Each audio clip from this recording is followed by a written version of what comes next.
Chapter 2656. Kuei said that she needed to pack her things, and then she would go to Yulong Court by herself. Arbor thought that since she had lived here for so long, she must have a lot of memories. Naturally, she had to say goodbye. After leaving Chasing Wind Garden, Xiaomu looked back at the courtyard that was as dilapidated as a haunted house and narrowed her eyes. Back then, when her mother left the Mu family in a fit of anger, it actually involved some secrets of her maternal family. As a branch family, the Long family of the capital was willing to betray their own family members for some benefits. It must have been hard for them to live so well in the capital all these years. This karmic retribution really needed to be personally handled by her. When Arbor arrived at North Garden, it was already past lunchtime. When the old steward of North Garden saw that it was the little crown princess, he didn't dare to delay. He hurriedly welcomed her into the main room, and then went to invite the old patriarch over. Since Moodsong was waiting for his little granddaughter to come over to talk, he naturally wouldn't go into seclusion. Therefore, when the old steward came to report, he immediately went out of his room and hurried to the main room. Soon Madame Gong arrived. Old Man Mu could see the little girl's cold figure from afar. She was sitting upright on the wooden armchair in the main room, her little face tense. He couldn't tell from her expression that she was happy or angry. He couldn't tell if she was happy or angry. Old Man Mu coughed softly and strolled into the room. He said with a smile, "Jojo, you're here to see Grandpa." Arbor nodded. "Where's the compensation? Don't tell me you haven't prepared it yet." Old Man Mu's mouth twitched. He felt that when the little girl said this, her expression was very calm. It was as if she had talked about the compensation with people countless times. "The compensation will be paid. It's all ready." Old Man Mu coughed softly and hurriedly turned to stride out. "Come Jojo with me." Arbor stood up expressionlessly and followed Old Man Mu out. They went to an open space behind the house and saw that it was full of supplies. Looking at the situation, it was indeed a lot more than the first time. The little fellow's mood finally improved a little. He nodded and said, It's pretty good. Move aside and let me collect it." The old man quickly nodded and took a step back. When he saw the little girl take out 4 or 5 blue storage talismans and toss them into the sky, he was shocked. The old man's eyes suddenly widened. What was going on? Since when did blue storage talismans become cabbages that could be found everywhere? Arbor's profound level storage talismans made of ebony had a storage space of over 100 cubic meters. 4 or 5 storage talismans were more than enough to store the items in front of him. However, such a large sum of money shocked the old man who was standing at the side. Jojo hadn't taken out the purple jade talisman to scare people yet. These were the blue talismans that he had drawn in the past that were unused. He gave them to her to use first. Old Master Lin stared at them without blinking for a while. He stepped forward excitedly and carefully sized up the talismans that were suspended in mid-air. This is? Old Master Lin pointed at them with trembling fingers. This is a profound level storage talisman? The talisman power attached to it was indeed of the profound level. Heavens, why did this little fellow have so many blue storage talismans? In the entire talisman family, there were only 19 storage talismans that had been successfully made. It was just one blue storage talisman. Chapter 2657. Moreover, the highest level blue storage talisman was only yellow level. It was made by a grand elder 100 years ago. Although the method of drawing the blue talisman had been passed down, none of his descendants had been able to make the blue storage talisman. Grandpa Mu looked at Arbor in surprise and delight. Jojo, are these black level blue storage talismans? Arbor glanced at Grandpa Mu and thought for a moment. Then, he took out 2 blue storage talismans from his pocket and tossed them to Grandpa Mu. Courtesy demands reciprocity. The corners of Old Master Mu's mouth twitched. He had the urge to laugh, but he felt gratified in his heart. Who said that his granddaughter was ignorant of the ways of the world and only knew how to maintain a poker face? Wasn't she very sensible? Jojo, these blue storage talismans are? You drew them? Grandpa Mu was too embarrassed to ask. He only probed with his eyes. Yes. Arbor nodded his little head. I drew them. I drew them. I drew them, drew them, drew them, drew them. These words kept reverberating in Grandpa Moo's mind. They reverberated back and forth, almost as loud as the sound of magic. His calm old face gradually rippled with strangeness and astonishment. Then his expression froze in shock. Could it be that his ears weren't working well? Could it be that he was hallucinating? When he heard that his eldest granddaughter, Mu Roxuan, had drawn a high-level yellow storage talisman at Weishi Langfang, he was so happy that he almost couldn't speak. Roxuan was the only junior in the Mu family who could draw a storage talisman in recent years. Grandpa Mu was very gratified when he thought that Roxuan's future as a talisman master might be even better than Xingchen. But now Roxian was nothing compared to the little girl in front of him. This little girl actually told him that she drew all the black level blue storage talismans in front of him. Grandpa Mu was abnormally shocked. He was stunned by this news. That was a black level blue storage talisman. Even the ancestors of the talisman aristocratic families in China had never drawn a talisman like that. The little girl looked at the old man with a strange expression. She saw that he was so agitated by the news that his mouth opened and closed, unable to speak. Arbor couldn't help but shove the 2 storage talismans into the old man's hands. He said expressionlessly, "Take it." Subconsciously, Grandpa Mu clutches the blue storage amulet in his hand. The little fellow asked Patriarch Mu to sit down at the stone table beside them. Then she sat down and said seriously, "Patriarch Mu, let's talk business now." Old Master Mu was stunned. When he heard her address him as Old Patriarch Mu, his mood stagnated a little, and he looked a little depressed. It seemed that the little guy still couldn't admit his grandfather's identity. But thinking about it, they had not known each other for more than 10 years. Who would be able to accept it so quickly? Don't worry, there's still a long way to go. The old man thought to himself. He would first slowly get to know the little fellow and let her guard down. If he treated her well, she would definitely be willing to call him grandfather in the future. Child, tell me, if this old man can make a decision, I will definitely help you. Grandpa Mu nodded. The little girl took out the dowry list from the pear blossom wooden box and placed it in front of Grandpa Mu. My mother's dowry is said to be for me. Patriarch, pass down the order to have Mu Jingfeng prepare the accounts and show me the profits over the years. Chapter 2658. The old man's mouth twitched fiercely. Great. His granddaughter's move was truly ruthless. The old man's eyelids twitched as he reached out to take the long list of dowry. He looked at it line by line, and the more he looked, the more black lines appeared on his forehead. Let's not talk about the other fields and shops. Just the 3 prosperous shops on Changle Street, the Kaidai Pavilion, the Frustrated Pavilion, and the Precious Painting Workshop. The little girl wanted to see the profits over the years and the account books. This was the highlight. The old man could almost imagine the boss jumping up and down immediately. He silently glanced at the little girl. The little girl's face was stoic as she expressionlessly said, "Old clan head, if you can't persuade Mu Jingfeng, then I can't do anything about it. I can only drag husband to beg his majesty in tears. After all, there are so many properties, but I haven't seen a single cent, so it's not very justifiable." The old man's mouth twitched again. His little granddaughter was clearly using peaceful means before resorting to force and threatening him. If his daughter-in-law's dowry was really brought up in front of his majesty, that would truly be embarrassing. In any case, that's how it is. The little girl indifferently said, "I'm not in a hurry either. It'll be fine to sort out the account books and profits within 5 days. You can decide what Mu Jingfeng wants to say on his side." The old man's forehead was filled with black lines. He inwardly thought, "It's only been 5 days, and you want to sort out all the things from the past years, yet you say you're not in a hurry?" However, he wasn't stupid.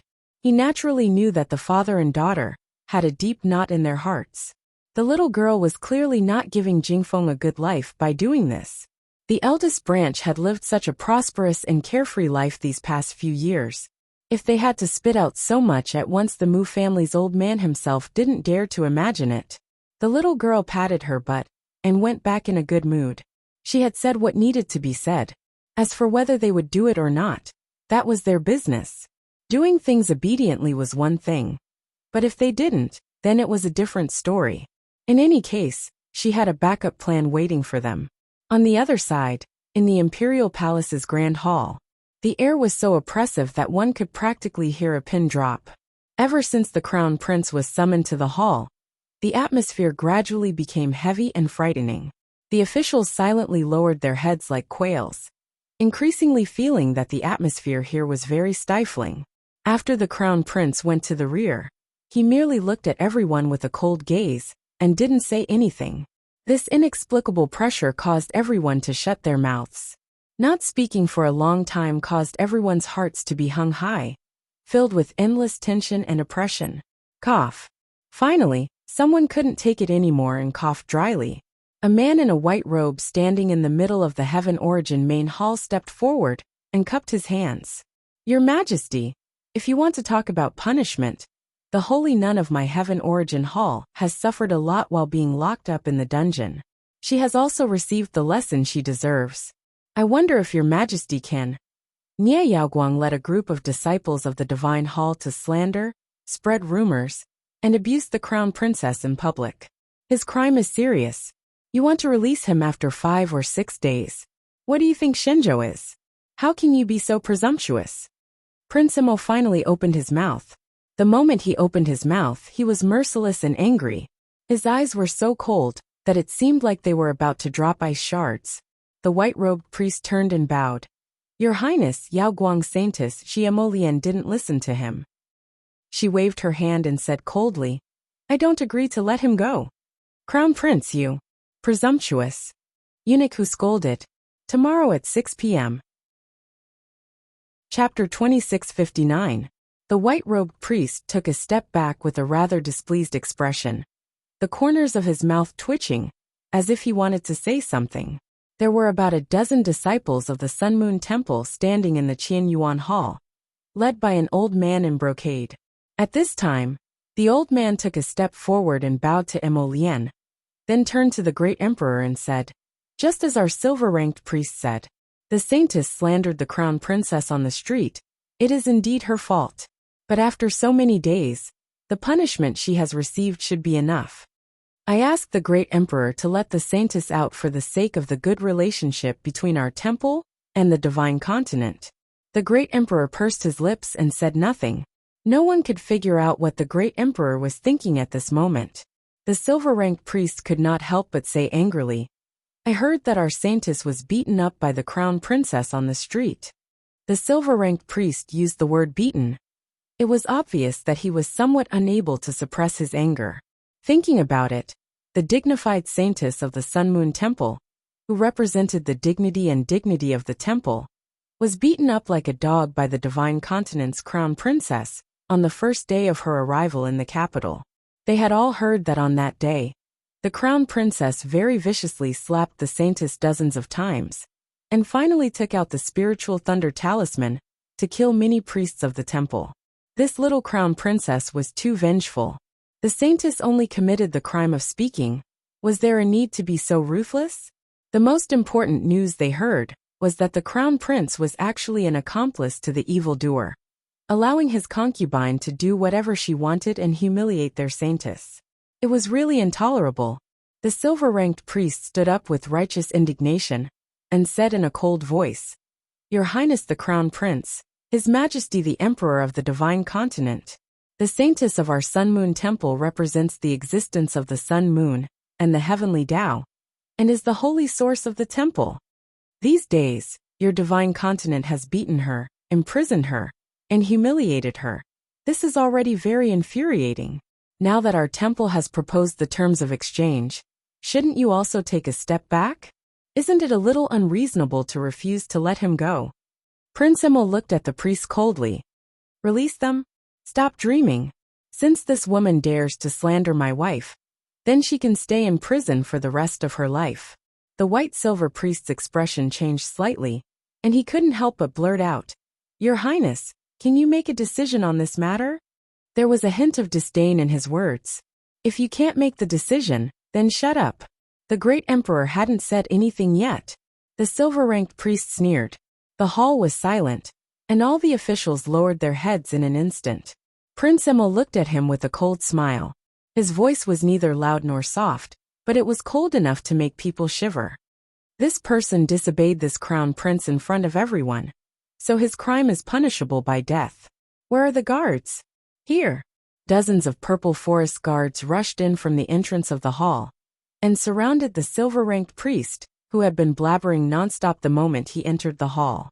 Dozens of swords pressed down on the priest's neck, and he was forced to kneel on the ground with his hands behind his back. The silver-ranked priest's knees went soft, and he fell heavily on the ground. His entire face turned green, and he was sweating profusely. He hurriedly said, Great Emperor! Great Emperor! What is the meaning of this? Chapter 2660. The Crown Prince is treating me like this. Are you not going to do anything about it? The Emperor of the Divine Prefecture looked at him coldly. He sat on the throne, looking coldly at this audacious silver-ranked priest. A little priest of the Sun-Moon Temple dares to be so rude to the Crown Prince. The Emperor's voice was as cold as ice. He reached out to touch his forehead, and subconsciously hit his aching head. He waved his hand in annoyance. Go, bring me the bucket of bliss.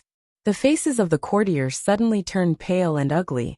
A few timid courtiers were already standing in the back row, their bodies swaying, as if they were on the verge of collapsing. Emolien knitted his brows, and looked up at the son of the divine province sitting above.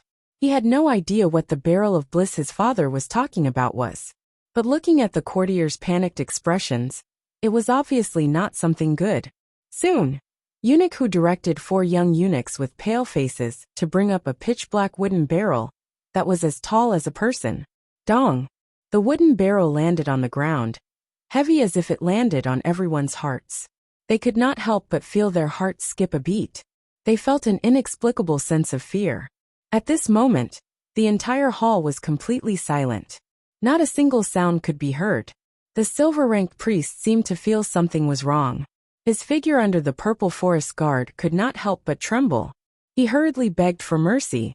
My respected emperor, I have no intention of looking down on the divine prefecture. Please understand.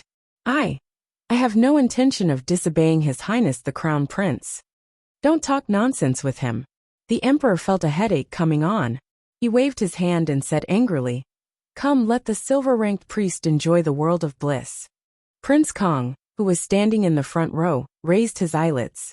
He could not help but look up from the corner of his eyes. Prince Jianpain, who was on the left, could not help but tremble. He took a step back. Emolien did not know what was going on. She watched as the crowd rushed forward and pulled the silver-ranked priest up. The silver-ranked priest kept crying with a pale face. Guardian steward, save me, save me, save me. The old man in embroidered robes from the Sun-Moon Temple immediately reacted. He hurriedly stepped forward and shouted, Your Majesty, please calm down, Your Majesty. Your Majesty, you can't do that. Your Majesty. The great emperor's face was cold. He didn't care about what the old man was saying. He stared coldly at the pitiful silver-ranked priest and said coldly, No one can despise my son in front of me. The white-silver priest of Sun-Moon Temple was drenched in cold sweat. He screamed and begged for mercy. Your Majesty, please spare my life, Your Majesty. Your Highness the Crown Prince. Your Highness the Crown Prince asks for your forgiveness. Guardian steward, save me. Just as the old man took a step forward, a dozen purple forest guards pointed their swords at his chest. For a time, the atmosphere in the main hall revealed a state of mutual hostility. Emolien's face was cold and indifferent. She looked at everything as if she was an outsider. After the barrel of bliss was opened, the silver-ranked priest was immediately thrown in like trash. Soon, the entire Qianyuan hall was filled with the priest's exaggerated and painful screams. Chapter 2661. Ah, no! Save me! Most of the priests in the Sun-Moon Temple were ordinary people, and this silver priest cultivation was only at level 6 mystic cultivator realm. Although the officials on both sides didn't know what this priest was going through, they felt terrified just by hearing his screams. Everyone subconsciously took a few steps back. Emolien looked on coolly from the sidelines as a young eunuch picked up the bucket lid. His trembling body barely supported himself as he closed the bucket lid again. Qianyuan Hall fell into a deathly silence. Apart from the rustling sound of something crawling and biting in the barrel of bliss, the silver priest's screams faded bit by bit until they completely disappeared. The old officials were sweating profusely, and they were all about to cry. They knew that their emperor was very temperamental, but in recent years, the emperor's temper had really been restrained a lot. They didn't expect that such a terrifying scene would suddenly occur in the imperial court. Apart from being terrified, everyone's fear of His Highness the Crown Prince suddenly increased. Sure enough, father and son were father and son. The son's methods were vicious, but the father was even more vicious. Moreover, the emperor didn't seem to allow anyone to have any disrespect to the Crown Prince at all. Everyone was aware of this point, and reminded themselves in their hearts, don't court death in front of His Highness the Crown Prince. Their emperor might go berserk at any time. The silver priest in front of them was their example. So they must remember this.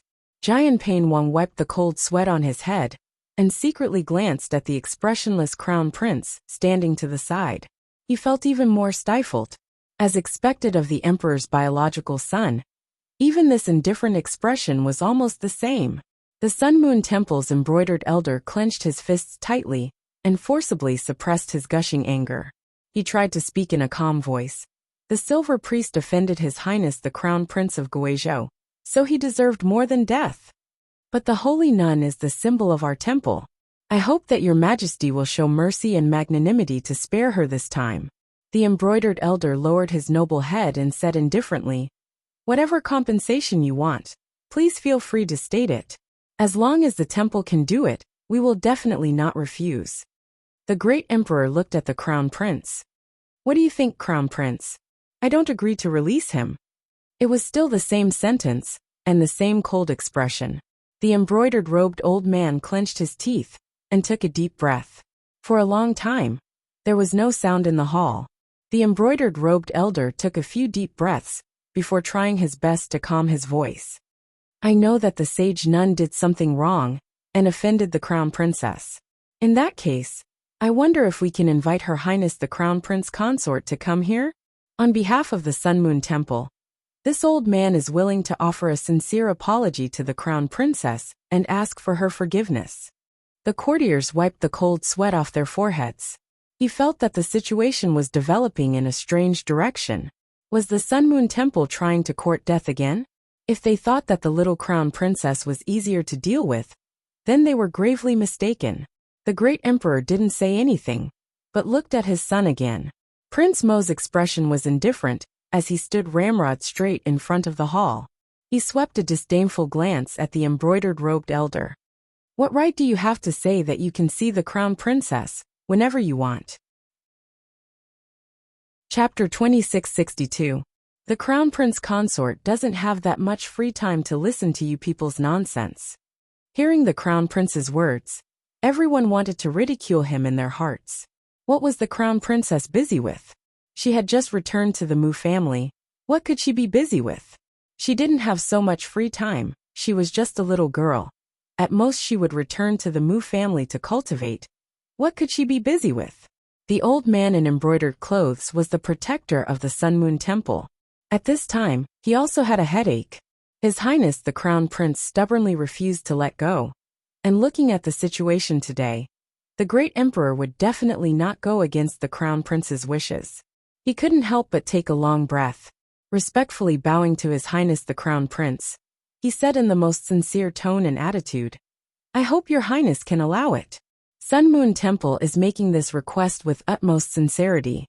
Putting down his pride, and pleading like this was already the custodian's bottom line. He couldn't think of any other way to plead the Crown Prince to relent. Since the Crown Prince's path couldn't be taken, it was best to see the Crown Princess, and take another path from her. Now he had nothing else to ask for. As long as the saintess of the temple was released, he could basically agree to any suitable conditions. Emolien's eyes, without a trace of warmth, swept across the face of the protector of the Sun Moon Temple. She lowered her eyes and sneered. For a moment, the old man in embroidered clothes felt as if his chest was being pressed by something, and he couldn't breathe. After a long while, the Crown Prince raised his hand slightly, and a purple figure turned and walked out of the hall. The protector of the Sun Moon Temple looked at the Crown Prince with a complicated expression, and his heart couldn't help but tighten slightly. His Highness the Crown Prince of the Great Divine Continent, who had just returned, although he hadn't lived in the Divine Continent for a long time. The power of a superior was frightening. Long time no see, my Qiao parting line. Kai Xiao, I'm back. The little Crown Princess returned to Yulong Court from the North Courtyard in a good mood. Hearing the voice, Kai Xiao and Kai Chi hurriedly ran out from the side room. Crown Princess, you're back. Kai Xiao could not hide the worry in her eyes as she sized her up. Earlier on, they had already heard that the little Crown Princess had a conflict with the Mu clan's disciples in chasing Wind Garden. They were worried about it, so they sent someone over to check on her. They did not expect the little Crown Princess to return so quickly. Kai Chi's face was full of joy as she held a plate of pastries in her hands. She smiled at Arbor and said, Crown Princess, you came back just in time. These pastries are freshly made. Do you want to try one? The little Crown Princess's eyes curved slightly. Just as she was about to nod in agreement, her expression suddenly changed slightly. She shouted at the two of them, Get down! Kai Chi and Kai Xiao were both startled. Then, they instinctively squatted down on the ground. They felt as if something had swept over their heads. It was accompanied by a fierce roar. The plate in Kai Xiao's hand shattered and fell to the ground. The thing that pounced over suddenly turned its head. A pair of scarlet eyes revealed traces of bloodthirst as it stared fiercely at Kai Chi, who was trembling all over. Without waiting for that guy to make a move, Arbor had already rushed forward. She had already summoned a ferrule in her hand, and without any explanation, a blue spiritual pure fire burned over. The raging fire suddenly wrapped around the figure that was about to pounce on him. A sharp roar resounded in everyone's ears for a long time. Kai Xiao and Kai Chi both covered their heads and lay on the ground. At this time, they couldn't hide the horror in their eyes as they turned their heads. Chapter 2663. The person in front of them gave them a huge shock. How was this still a person? The facial features on her face were already so distorted that it was almost impossible to distinguish her original appearance. In addition, her entire body was covered with blue veins, and the skin on her hands and body could clearly be seen bulging out like earthworms. Arbor's pupils slightly shrank. The development of corpse puppets to this day could be said to have completely surpassed what she had seen and experienced in her previous life. This should be a high-level corpse puppet, and judging from its battle strength, it should be above level 2. Her speed, strength, and actual combat ability could already be compared to a level 14 or 15 Great Spirit Master. Arbor took a deep breath and subconsciously clenched her two small fists tightly. Just now, if she hadn't reacted extremely quickly and made Kai Xiao and Kai Chi lie down, the two girls would definitely have been scratched. 2 fresh lives would have withered in front of her eyes. Unforgivable. Arbor suddenly rushed forward, and with a stretch of her hand, the blue flames wrapped around the corpse puppet's body burned even more fiercely. Crown Princess, be careful! Kai Xiao cried out in alarm. At the side, Kai Chi also came back to her senses, and carefully looked at the corpse puppet, and couldn't help but whisper, It's little Xing. This strange person is little Xing. Don't go near her. Arbor simply didn't remember who this little Xing was. In any case, in her eyes, a corpse puppet wasn't a person. The ferrule in her hand flew out, and fell on the corpse puppet's back with a clap. Who would have thought that the thing's head could actually turn 360 degrees, and its skull, which was originally facing her, was now faintly looking at her with 2 eyes that were like will-o'-the-wisps. If it were someone else, they would have been frightened by this strange thing long ago. But the little Crown Princess was expressionless, and directly flung out 4 or 5 attack talismans from her sleeves, mercilessly smashing them on the corpse puppet's head. Unfortunately, these few black-level attack talismans were still some distance away from dealing with a level 14 or 15 Great Spirit Master. After all, those blue attack talismans had inherited more than 80% of Arbor's strength, and these talismans could at most deal with a level 7 or 8 Great Spirit Master.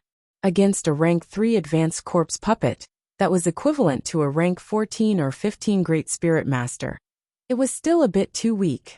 However, the power of these few attack talismans was naturally able to obstruct the corpse puppet. At this moment of obstruction, Xiao Mu had already pinched out a blue fireball and flung it at the zombie's head with a smack. Unexpectedly, this attack did not cause any damage to the corpse puppet at all. Instead, it angered her a little. That guy turned his head and stared at her with a pair of dead fish eyes. A very strange hissing sound came from his throat. Suddenly, the zombie's tongue stretched out from its open mouth like a tape measure. There was a disgusting sarcoma in the middle of its tongue. Xiao Mu had been concentrating on this ugly person the entire time. When she saw her pounce on her and open her mouth, she promptly shot out 7 to 8 white bone nails without any explanation.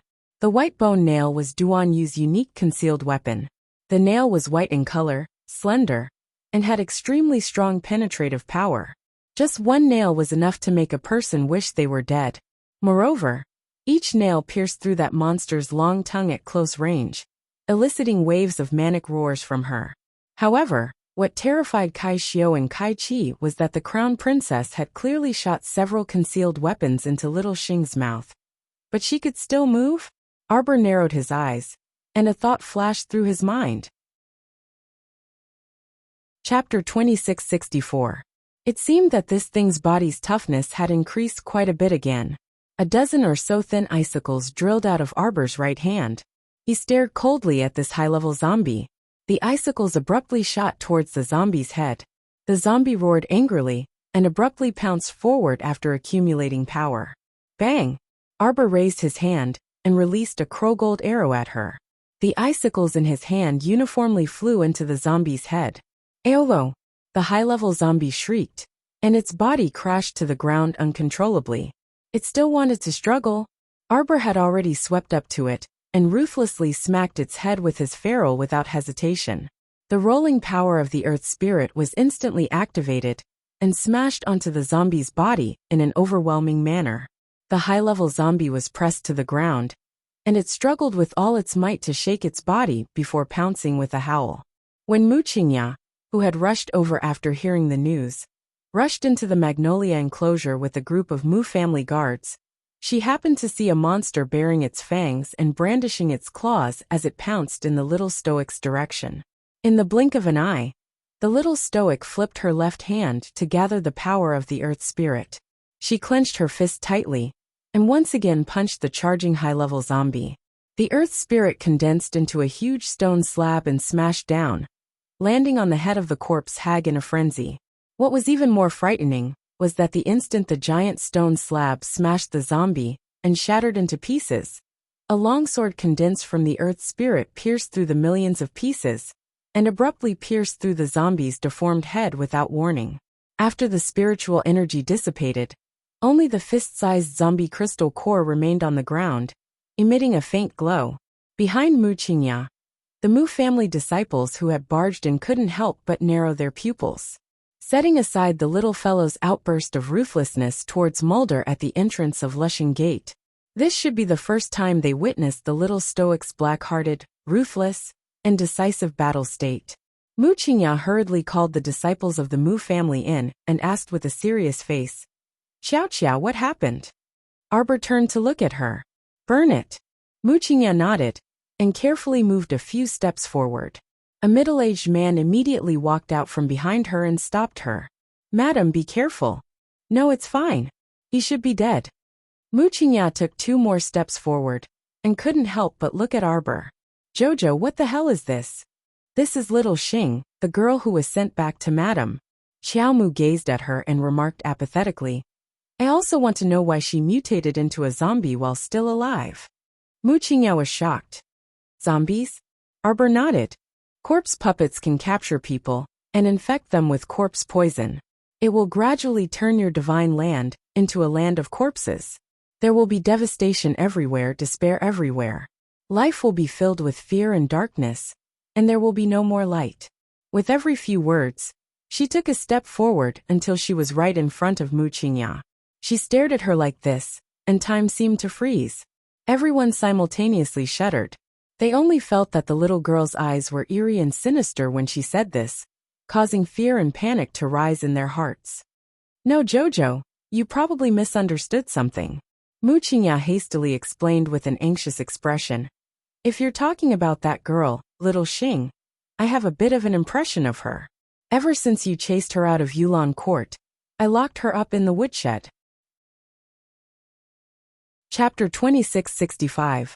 I plan to find the slave trader 2 days later and sell that lass along with a few troublesome servants.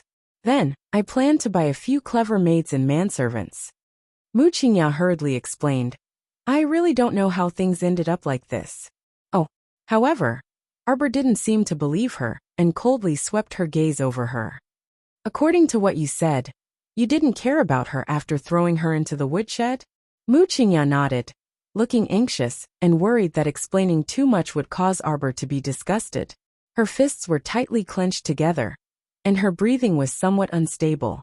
The middle-aged man behind her, Mu Liang, couldn't stand it anymore and said with a frown, Crown Princess, Madam is in charge of the entire Mu family's affairs and has many chores every day. Xiao Xing is merely a little girl, so how could Madam keep an eye on the woodshed? Something must have gone wrong, Lin Feng said. Mu Liang cupped his hands and said, if the Crown Princess trusts this subordinate, then let this subordinate go to the woodshed to investigate. This Mu Liang was her father's subordinate, so his words were rather pertinent. Arbor wasn't an unreasonable person. Without any evidence, he wouldn't wrongly accuse Wuxia. Hearing this, he nodded. Madam Mu, there's no need to mind. If you want to investigate, go ahead. In any case, they probably wouldn't be able to find anything. No matter who did it, they definitely wouldn't leave behind any clues. Jojo. Wuxia's expression was somewhat hesitant and sad. Actually, you can lower your guard a little and look at the people around you. What's wrong? Mu Xingqian quickly entered Yulan Court, followed by Mu Jingrui and Mu Jingyuan. The three were already on their way to Yulan Court, so when they heard such a big commotion, they immediately rushed over. Wuxia quickly stepped forward and took the initiative to explain the situation to the three.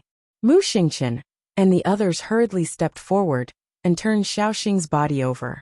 When they saw her strange appearance, and their gazes fell on the half of her tongue that had fallen out, their hearts all trembled. How could she still be considered a person? Mu Liang, have you searched the woodshed? This subordinate will go right away. Jojo. Mu Xingqian walked to her side. You must be frightened. I'm not scared. I'm just a little annoyed. I'm a little disappointed in the Mu family. Arbor said coldly. I've only lived here for a day, and 2 of my maids were almost scratched by zombies. This makes me very suspicious about the safety of your Mu family's backyard. If you don't want me to stay, you can just say so. It's not like I have to stay here, Arbor said coldly. You don't have to use such underhanded means. Song Lu, Wuxia's maid, couldn't stand it anymore. She stood up and said angrily, Crown Princess, what do you mean by that? Mu Liang has already explained earlier, yet you still suspect our madam? It must have been difficult for Madam to treat you so wholeheartedly. As soon as you moved into Yulan Court, she was busy preparing this and that for you. She was afraid that she might neglect you. Shut up. Wuxia reprimanded, and turned to look at Arbor apologetically. Apologies, Jojo. The maid doesn't know etiquette. I hope you won't lower yourself to her level. Arbor nodded. Of course I won't bicker with her over such trivial matters. Everyone's lips twitched. You really hit the nail on the head. Chapter 2666. My 2 maids were badly frightened. Compensate them accordingly. Arbor waved his hand. If there's nothing else, please. Remember to burn this thing. Arbor's frosty eyes stared straight at Wuxia and the others. Don't let them come back to life again. Wuxia shuddered. She knew that if Xiao Xing made any more mistakes, the little crown princess would definitely pin all the blame on her, as the mistress of the household. She took a deep breath. Don't worry, Jojo. I'll watch them burn it with my own eyes. Arbor nodded and turned to look at Mu Xingqian. Is there anything else? Mu Xingqian felt a bit uncomfortable when he saw that she was still keeping him at arm's length. Mother doesn't have any ill intentions towards you. Mother sincerely wants to get along well with you. If you're willing to accept others, you'll find that there are many people in this world who who want to treat you well. Arbor glanced at him mockingly. Is there something wrong with your brain? Do you want me to remind you again? My mother died a long time ago. Mu Xingchen remained silent.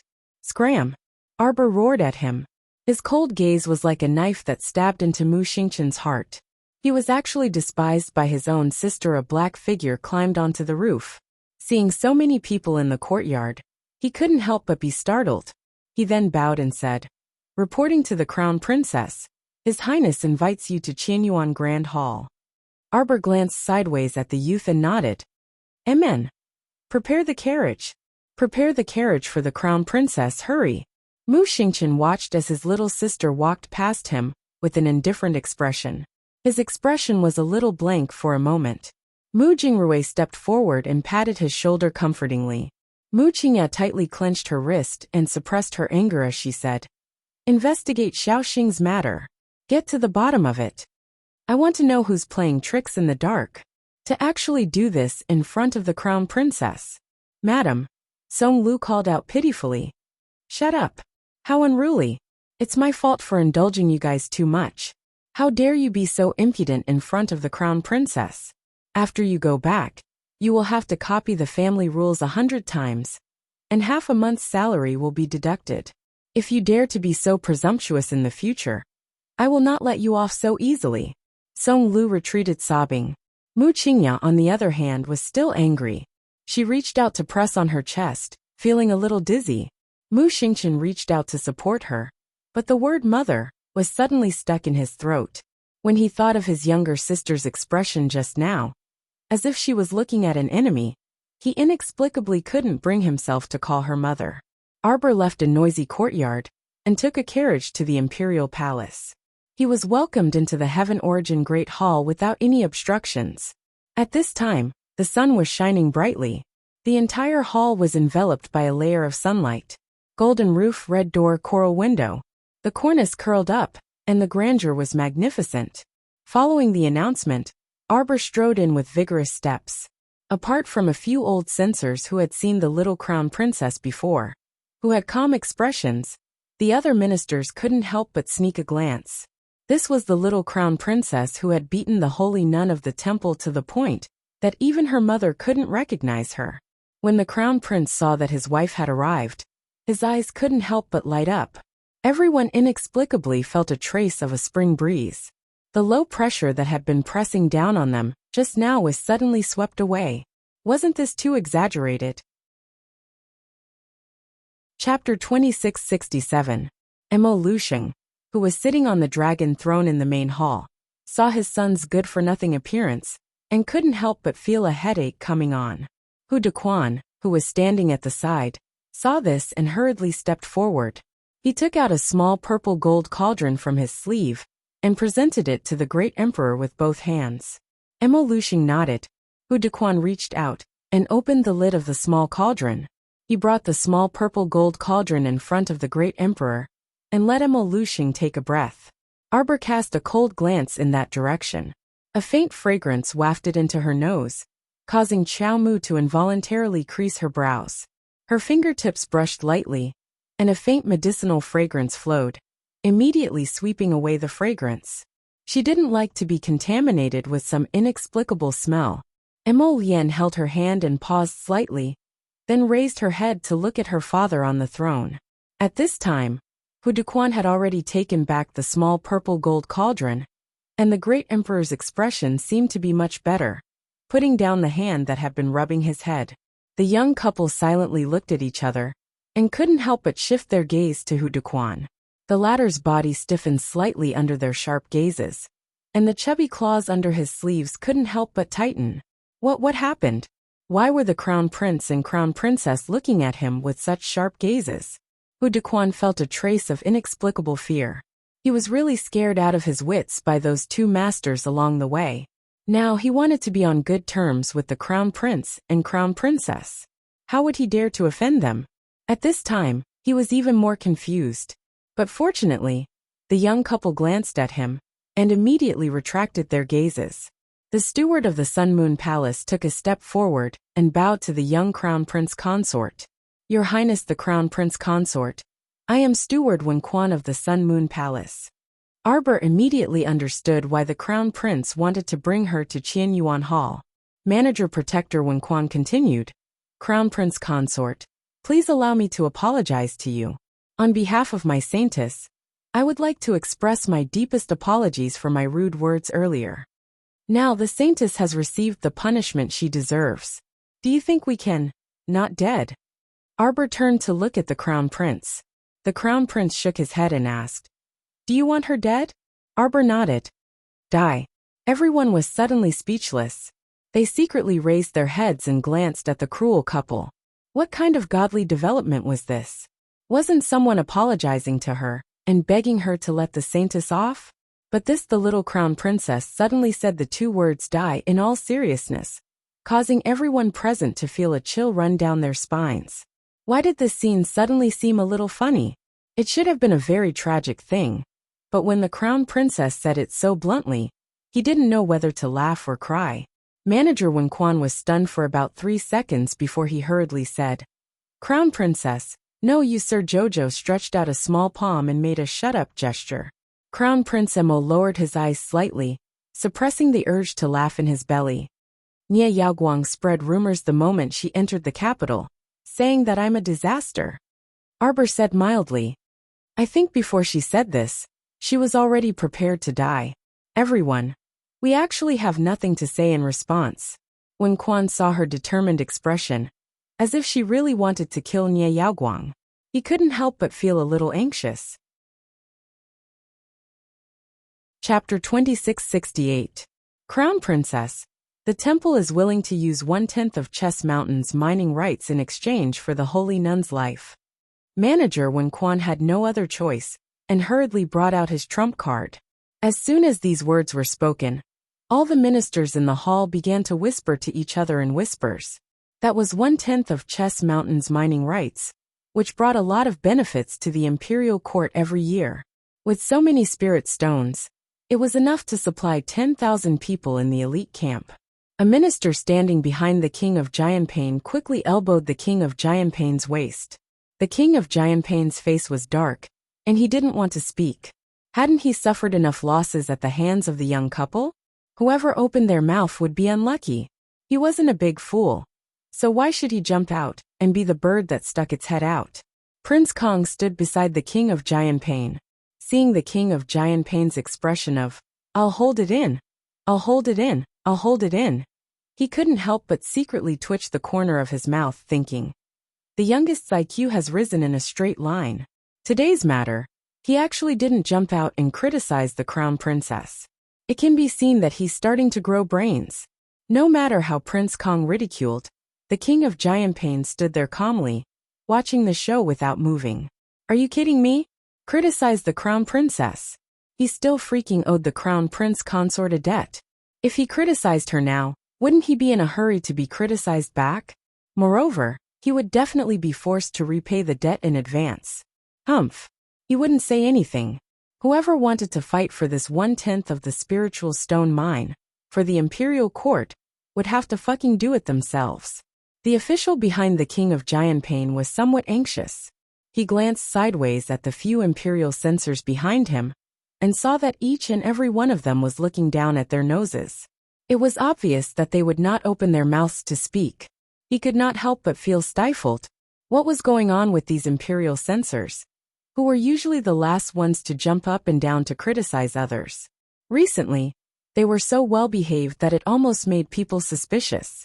Lord Jojo turned to look at the Crown Prince, but the Crown Prince shook his head at her and said, up to your mood. Obviously, that 1/10 of the spiritual stone mine's mining rights, to Prince Mo, wasn't even worth a single strand of hair on his wife's head. The minister silently glanced at His Highness the Crown Prince. His Highness's attitude of spoiling his wife was to the heavens.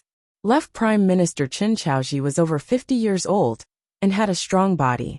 Seeing that no one dared to speak, he stepped out of the crowd and bowed to the great emperor. Your Majesty, I think that we can consider the Divine Hall's offer. The great emperor waved his hand. Let the Crown Prince handle this matter himself. Thus everyone shut their mouths. The great emperor's words revealed his intention to protect his own. It couldn't be any more obvious. This meant that the Crown Prince and his wife would be fully in charge of the Divine Hall. Regardless of whether they accepted the compensation or not, it was the Crown Prince and his wife's business. Chen Xiaoji frowned and turned to Prince Mo with cupped hands. Your Highness, the 1/10 mining rights of Chess Mountain to us. Half. Arbor suddenly interrupted Chen Xiaoji, her crisp voice resounding in the hall. He also wants to give us 2 quotas to enter the Sun-Moon Mystery Realm, the Crown Prince added. Arbor turned and glanced at the Crown Prince. Although she didn't know what the Sun-Moon Mystery Realm was, since her husband had mentioned it, he must have his reasons. The Sun-Moon Divine Hall's guardian was so angry that he was trembling all over. Even the tips of his fingers couldn't help but tremble. He was angered by that couple. An exorbitant demand, absolutely exorbitant demand. Chapter 2669. Who would have thought that this couple would be so shameless? They really dared to say anything? Half of the mining rights of Chess Mountain Spirit Stone Mine. Ha ha ha. Ha. They were really impressive. They asked for half of Chess Mountain's mining rights right away. What a fool's dream. And I want to choose this half of the area myself. Arbor added. The custodian was so angry that he didn't want to say another word to her. Not only did this whimsical couple want half of Chess Mountain's mining rights, but they also wanted a spot to enter the Sun-Moon Mystery Realm? Haha, how is that possible? The Sun-Moon Mystery Realm was the best cultivation place that the Sun-Moon Temple had. The Mystery Realm opened once every 10 years, and it was never open to people outside the temple. What made them think that they could get a spot to enter the Mystery Realm? Sir Jojo blinked and nodded his little head in approval. And a spot to enter the Sun-Moon Mystery Realm. Although he had never heard of this Mystery Realm, any place that had the name of a Mystery Realm would definitely have great opportunities and treasures. Sir Jojo felt that it was good. Don't even think about it. Custodian Wen Quan, who was panting, couldn't help but roar angrily. Then let's not talk about it. Sir Jojo waved his little hand and shouted, Men! Bring Nie Yaoguang here, and execute him immediately. Everyone fell silent. The little Crown Princess was too dramatic. She didn't even give others a chance to think before saying this. The officials silently glanced at Steward Wen Quan, whose head was emitting green smoke, and lowered their eyes one by one without any moral integrity. You. Faced with such a bad attitude, the steward and the protector were so angry that they were about to ascend to the heavens. However, the Crown Prince was right beside the little Crown Princess. Looking at the Crown Prince's protective expression, if he dared to yell at the little Crown Princess, he would be the next one to enter the barrel of bliss. Forget it. He had to lower his head when he was under someone else's roof. He couldn't afford to offend him, so he could just hide. Holding his breath, the custodian nodded with great difficulty and said, This matter is of great importance. I must ask the hall master before I can make a decision. The little Crown Princess nodded. All right, go back and think about it. Give me an answer before tomorrow morning. If you exceed the time limit, I will send you the sage nun's head. Everyone fell silent again. Manager Protector Wen Quan gnashed his teeth in anger. If he didn't make this trip today, the young Crown Prince Consort might have already forgotten about Nie Yaoguang. Instead, it reminded this strange Crown Princess that she wanted to kill Nie Yaoguang. Was he rushing here to be tortured? The people from the Divine Hall were so angry that they left the hall without looking back. The Heaven Origin Grand Hall quieted down again, without a trace of sound. The strange Crown Princess said to the Emperor, Father, if there's nothing else, my husband and I will go back first. We'll come to see you in 2 days. Mo Luxing looked at his daughter-in-law speechlessly. Apui, not a daughter-in-law. She hadn't passed the 3rd test yet, so she wasn't a daughter-in-law. After saying that, Lord Jojo stomped in front of Hu Duquan and stretched out a white and tender hand. Hu Duquan was baffled and asked with trepidation, Crown Princess, what do you want? Mo Luxing waved his hand speechlessly and sighed. Give that purple gold cauldron to her, give it to her. Hurry and send this weirdo away. What to do if it stings my eyes? Chapter 2670. Hu Duquan had an incredulous expression on his face, as he reached out to take out the purple gold cauldron from his sleeve and handed it over to Lord Jojo with trembling hands. This strange little crown princess even wanted to freaking steal the emperor's medicine. Too shameless. Her shamelessness knows no bounds. Emolien lowered his eyes as the corners of his mouth twitched imperceptibly. He thought that Imperial Father must be on the verge of a mental breakdown right now. However, Lord Jojo must have her own reasons for doing this. He definitely had to support his little wife. Arbor received the purple gold cauldron from Hu Dequan with a serious expression. Seeing Hu Dequan's trembling appearance, he couldn't help but frown. I won't eat you. What are you trembling for? All the officials in the hall looked up at the sky, speechless. Was Eunuch Hu trembling in fear? This strange little crown princess. Can't you tell that she's trembling in anger? Arbor took out a small white porcelain bottle from his pocket and tossed it to Hu Dequan. 1 pill every 3 days. Don't overdo it. After saying that, he didn't care whether the dazed Hu Dequan understood or not. He directly turned around and stomped back to the crown prince's side. The crown prince beamed as he held her little hand and waved at Hu Dequan. Remember the crown princess words. Give it to Imperial Father. Then, the young couple walked out of the hall hand in hand. When they passed by the king of Giant Pain, they didn't forget to turn to glance at him and say, Imperial Uncle, remember to pay your debts. Our eunuch Chen is out collecting debts every day. It's very tiring. You must all be more aware and don't give us trouble. Imperial Uncle, did you hear what my wife said? The deadline is almost up. Remember to quickly prepare it and send it over. Don't make everyone look bad. Strange, why did the king of Giant Pain suddenly tremble as well? The young couple looked at each other and walked out while muttering. Husband, the people in the hall are always trembling. I think it's because they're weak and can't sleep at night, causing some neurological disorders. Emolien's mouth twitched. Do you have medicine? I'll fucking cure your sister. The ministers cursed in their hearts in anger. Was his body weak? This weird couple, they were just angry, okay? It wasn't until the two of them left that the palace regained a bit of life. The right Prime Minister Gao, glanced at the Prince of Giant Pain, who was standing beside him, trembling with anger. The corner of his mouth twitched as he comforted. Your Highness, don't be angry, don't be angry. The little crown princess is still young.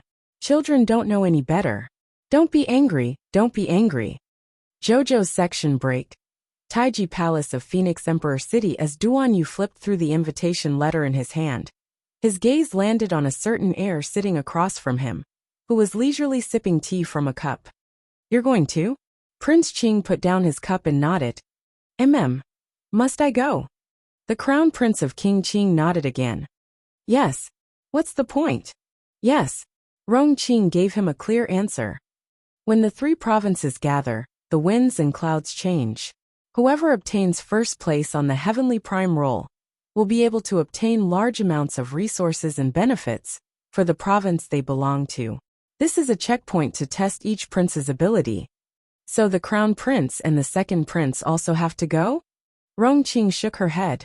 Those who weren't chosen naturally can't go. Duan Yu nodded and his eyes brightened. They will also go. Rong Qing looked at him in confusion.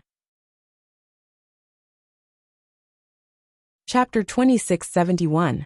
Members of the Divine Province's Imperial Family. As long as they are talented enough, they will be invited.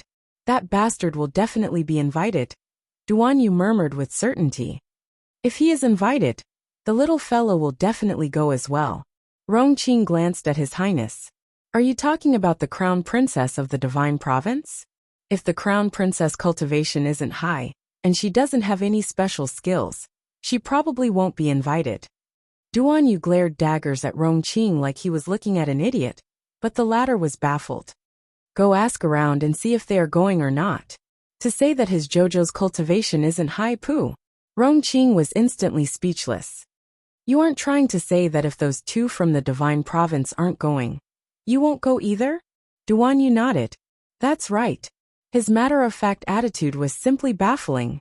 Rong Qing glanced at the willful His Highness the 4th Prince helplessly, and obediently went out to ask around. On the other side, Arbor and the Crown Prince boarded the return carriage and squeezed to the Crown Prince's side. She looked at him curiously and asked, "Is there some great treasure in the sun-moon mystic realm?" The crown prince couldn't help but chuckle. "I heard that there is a pair of very powerful weapons that have been passed down for several millennia."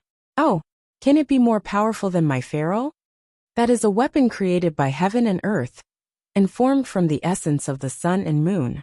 It is naturally much more powerful than man-made weapons." Arbor's heart skipped a beat, and she looked down at her palm. "What is it?" Emolian asked in confusion. The little fellow shook her head and raised her head proudly. "I also have a weapon that is naturally formed. I estimate that it is also several millennia old." Prince Emo blinked. "Can you call it out for hubby to see?" Sir Jojo instantly drooped his head like a wilted eggplant. "I can't call it out for the time being." Prince Emo couldn't help but chuckle. He hugged her and rubbed her head. "It's fine, we'll talk about it when you can call it out." Arbor nodded and asked curiously, "Since that pair of weapons is so powerful, why haven't they been taken away by the Sun Moon Temple yet?" Emolian scoffed. "Because they never found that pair of Sun Moon wheels from beginning to end." "I see." Jojo nodded in understanding. He thought to himself, "That must be because this pair of heaven-defying weapons is no longer interested in those weaklings. The Sun Moon Temple has always been stingy, sneaking into the secret territory and never opening it to outsiders. Do you think they will compromise this time?" "I will." Prince Emo nodded confidently. Just by looking at how nervous they were about the Saintess, it was obvious, wasn't it? The Saintess's cultivation wasn't that great, and from the looks of it, she was a little stupid. Why did the temple want to exchange her back at all costs? Arbor's eyes flashed. The carriage stopped in front of the Mu estate. Emolian jumped down and reached out to carry the little fellow, who was bending down to get out of the carriage. She put her on the ground and held her little hand as they walked towards Yulon Court. Along the way, they were naturally secretly watched by others, but no one dared to say much. When they occasionally saw them, they all obediently bowed to the two. The two walked hand in hand as usual, but in the eyes of others, it was definitely the crown princess pulling the crown prince everywhere to show off to the Mu family. Just as they stepped into the court, Arbor heard a roar of unfilial daughter. Chapter 2672. He looked up and saw Mu Jingfeng rushing out of Yulon Court. His hair stood on end, and his eyes were filled with rage. However, when Mu Jingfeng met the crown prince's cold and still eyes, his expression could not help but turn awkward. Why did the crown prince return? Didn't he hear that he went to Qianyuan Palace to discuss politics with His Majesty? Mu Jingfeng's furious breath abruptly stopped, and his cold and angry expression also froze on his face. He cupped his hands toward the crown prince. "Your Highness." Prince Emo coldly exchanged glances. "May I know the reason for family head Mu's sudden visit?" Mu Jingfeng choked and awkwardly chuckled. "Your Highness, this one came to find the crown princess to discuss some matters." Arbor pulled Prince Mo's hand and walked into the main hall. He directly sat down on a chair and did not even look at him. Such a contemptuous attitude angered Mu Jingfeng so much that his teeth ached, and his expression became increasingly unsightly. "Family head Mu, speak if you have something to say," Prince Emo coldly said. Mu Jingfeng took a deep breath. He was muddled from anger earlier, so he rushed to Yulon Court to question Arbor in a moment of impulse. Now that he had calmed down, he was more rational. "Crown Princess, did you tell your grandfather that you want to retrieve your mother's dowry?" Arbor nodded. "What's the problem?" The old man's efficiency was pretty good. She had only mentioned this matter to him in the afternoon, and Mu Jingfeng had already rushed over to find her in the evening. That unfilial daughter earlier was clearly Mu Jingfeng's truest thought. Arbor coldly curled his lips. Mu Jingfeng was so angry at this unfilial daughter's attitude that the veins on his forehead were throbbing. How could she still ask him so calmly? What was the problem? Didn't she find it laughable to ask such a question? Mu Jingfeng took a deep breath and restrained his temper as he said to Arbor, "Your mother's dowry, so many shops and estates, were all taken care of by Qingya all these years. If it weren't for Qingya's good management, it wouldn't have become such a prosperous shop today." "Yes, I will pay her the management fee," Arbor said lightly. "As for the price, she will definitely be satisfied." Mu Jingfeng was so angry that smoke started coming out of his head. Pay management fees? The counteroffer was satisfactory? What did this girl take Qingya for? A servant? Or a hired worker? He actually dared to say such a weird thing. Xiaomu took out that rosewood box and opened it, taking out a stack of house deeds. She then remarked apathetically, Mu Jingfeng, you aren't thinking of swallowing your ex-wife's meager dowry and private property, right? If that's the case, then I'll have to find the capital governor and ask him clearly. Arbor said faintly. If I remember correctly, according to the laws of Shenzhou, dowry is a private property inherited by the daughter after the death of the wife. My mother's private property is naturally mine. Do you think it's appropriate for you to use my things to raise your beautiful wife, concubine, and concubine's children? Mu Jingfeng's face turned red from anger. This girl's words were too harsh and direct. If it were someone else, they would definitely not say it so bluntly, and leave no leeway for others to mediate. This was a slap to the face. Who could endure it? Moreover, Mu Jingfeng had been the Mu family's head for many years. Deep down, he was already an extremely proud person. How could he endure being ridiculed by his daughter? He recalled how his daughter had pointed at his nose and angrily rebuked him. You're useless, at the entrance of Lusheng Men, and an inexplicable rage immediately rose in his chest. Chapter 2673. Shut up, Mu Jingfeng bellowed and pointed at Arbor. Why, you unfilial daughter? You're the debt collector your mother gave birth to. Arbor's eyes instantly revealed an ominous glint, and he jumped up from his chair. Try pointing at me and scolding me again. Mu Jingfeng was stunned, and he clenched his fists tightly. You were able to force my mother out of the Mu family back then, so you can naturally force me out today. Arbor coldly said, but I'm not a good-tempered woman like my mother. If you force me into a corner and anger me, I'll make sure your entire Mu family will never have a day of peace. You Mu Jingfeng was so angry that his vision turned black. This daughter was really born to collect debts. Arbor's face was cold as he angrily berated. Mu Jingfeng, listen well today. Sort out the accounts of all the businesses and the profits over the years within 3 days. Once the time is up, immediately hand them over to me for a look. Don't refuse a toast only to drink a forfeit. I'm reminding you again. My mother's gentle and good-tempered days are over. She coldly looked at him and sternly said, I'll have the final say in everything from now on. Jingfeng, Mu Qingya, Mu Xingchen and Mu Roxuan rushed in together. She hurriedly stopped the red-eyed Mu Jingfeng and gently said, Jingfeng, let's talk things out. Jingfeng, don't be like this. What can't father and daughter talk about openly? Scram! Arbor's hair stood on end. His body was covered in sharp thorns, and whoever he poked would be unlucky. Stop acting like a virtuous wife and filial son in front of me. I'm warning you one last time. Hand over the things obediently, and we can still continue to be friends. Otherwise, we'll fight to the death and be irreconcilable. Even if I have to burn and smash these things, I won't let you off a single bit. Mu Xingchen's heart tightened, and he hurriedly looked up. Jojo, that's all I have to say today. I'll send someone to hand over all the accounts later. Arbor stared coldly at the trembling Mu Jingfeng and curled his lips mockingly.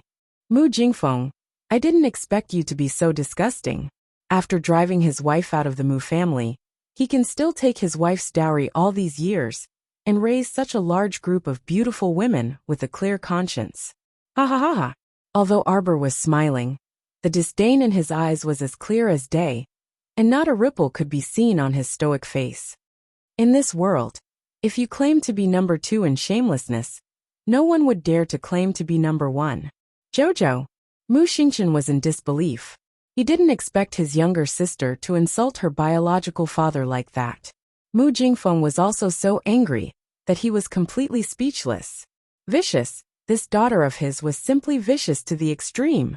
If it weren't for Mu Qingya's diligent management, would the shop and manor have been so prosperous and profitable year after year? When he thought of that woman who was as indifferent as the wind and as cold as snow, Mu Jingfeng felt irritated. He actually still couldn't forget that pair of eyes even now. Jojo, what did you mean by what you said earlier? What did he mean by driving his wife out of the Mu family? Mu Xingchen was puzzled. Didn't mother leave the Mu family by herself? Wasn't she abandoning her husband and children? Greetings to master and madam. A deep voice slowly rang out. In his fury, Mu Jingfeng turned to look at her. Chen Kuei, so it's you, this unruly old servant, spouting nonsense in front of the crown princess. No wonder his daughter had the deed to the house in her hands. He should have known that it was this old witch's doing.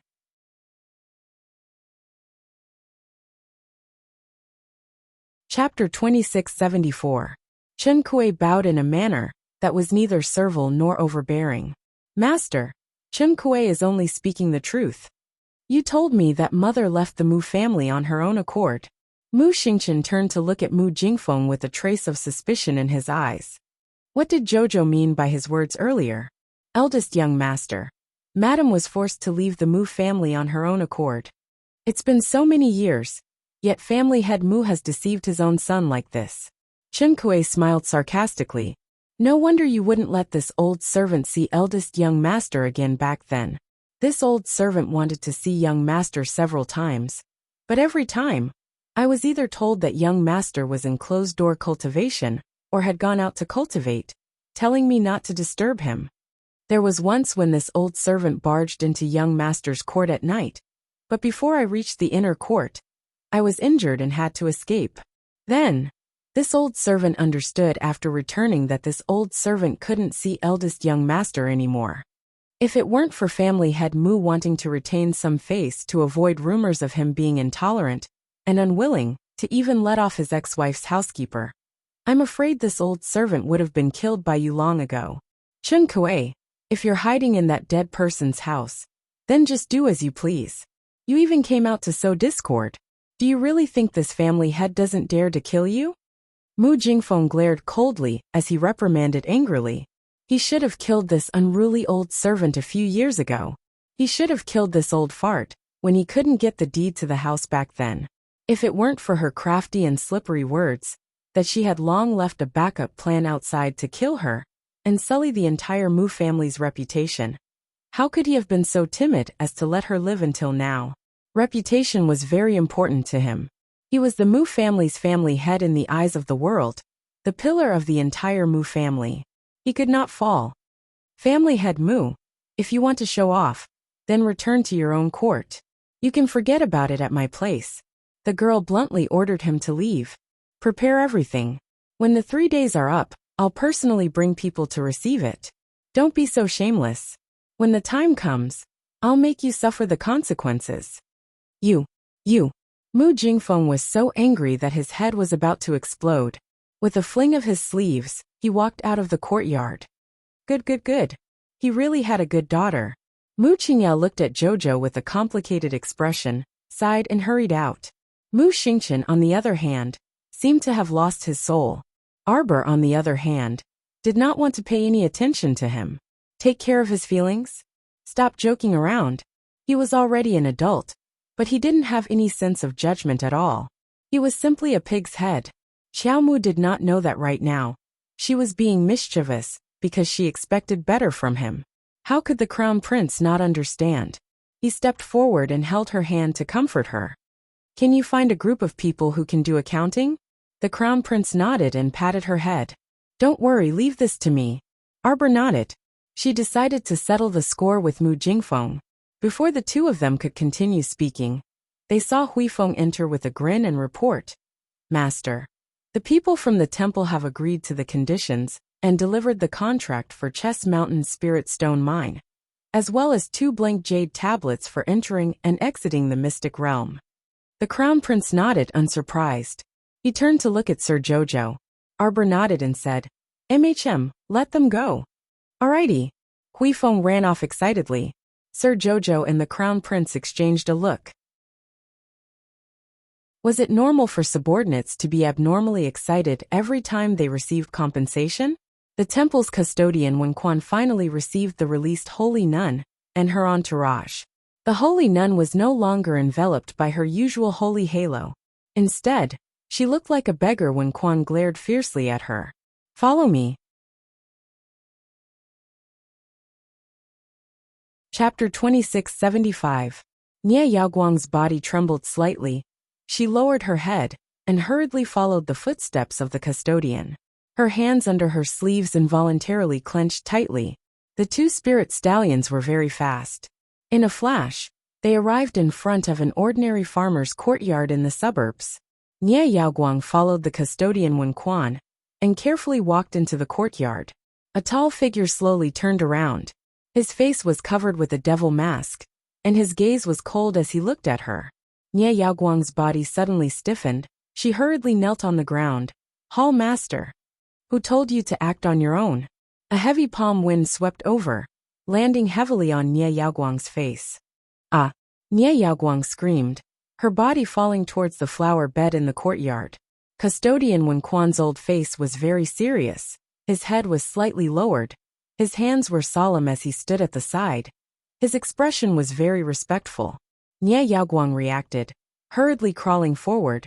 Her hair was disheveled as she awkwardly crawled to the devil-masked man's feet, repeatedly kowtowing and begging for mercy. Hall Master! Hall Master! I know I was wrong, Hall Master! Hall Master! I know I was wrong. Yaoguang will not dare to act on her own in the future. The devil-masked Hall Master, whose leg was being hugged by Nie Yaoguang, coldly looked down at the woman, suddenly kicking her out. If not for the fact that you still have some use, do you think that master would use so many resources to exchange for you? Yaoguang knows, Yaoguang knows. Nie Yaoguang begged on the ground, tears streaming down her face. She regretted her past actions. After this incident, I hope you can grow a brain in the future. The devil-masked man coldly stared at Nie Yaoguang, suddenly saying lightly, stretch out your hand. Yes. Nie Yaoguang hurriedly rolled up her sleeves, revealing a section of charred skin. The devil-masked man stared at her arm and frowned, but still stretched out his finger to feel her pulse. In less than a minute, he retracted his hand. The devil-masked man casually threw her a pill. After eating, the lightning injury on your body will recover about 60%. Thank you, Hall Master. Nie Yaoguang stretched out her trembling hand, took the pill from the devil-masked man, and hurriedly swallowed it. The injury on her body was indeed gradually recovering at a speed visible to the naked eye. The devil-masked man glanced at her indifferently. You may leave. Yes. This subordinate will take his leave. After Nie Yaoguang got up, he hurriedly tidied up his messy hair, bowed, and left in a hurry. Wen Quan took a step forward and whispered to the devil-masked man, Hall Master Gong. Her body isn't affected, right? The devil-masked man smiled coldly. Fortunately, her roots are not damaged. In the future, watch her carefully and don't let her do stupid things again. Yes, Wen Quan said in a deep voice. This subordinate has failed in his duty. The devil-masked man waved his hand and said, Master still values this experimental subject very much. Stay in the capital and be careful. Yes, don't act rashly for now. The man in the devil mask said coldly. Also warn Nie Yaoguang to behave and not provoke some people that she can't deal with. Yes, this subordinate understands. This subordinate will definitely keep a close eye on the Saintess. Wen Quan muttered with a taut face. When he raised his head again, Hall Master Gong was already nowhere to be seen. A small pitch-black bottle wrapped in a gust of wind fell into Wen Quan's hand. A faint cold voice came from the air. Continue to give this medicine to Nie Yaoguang. Yes.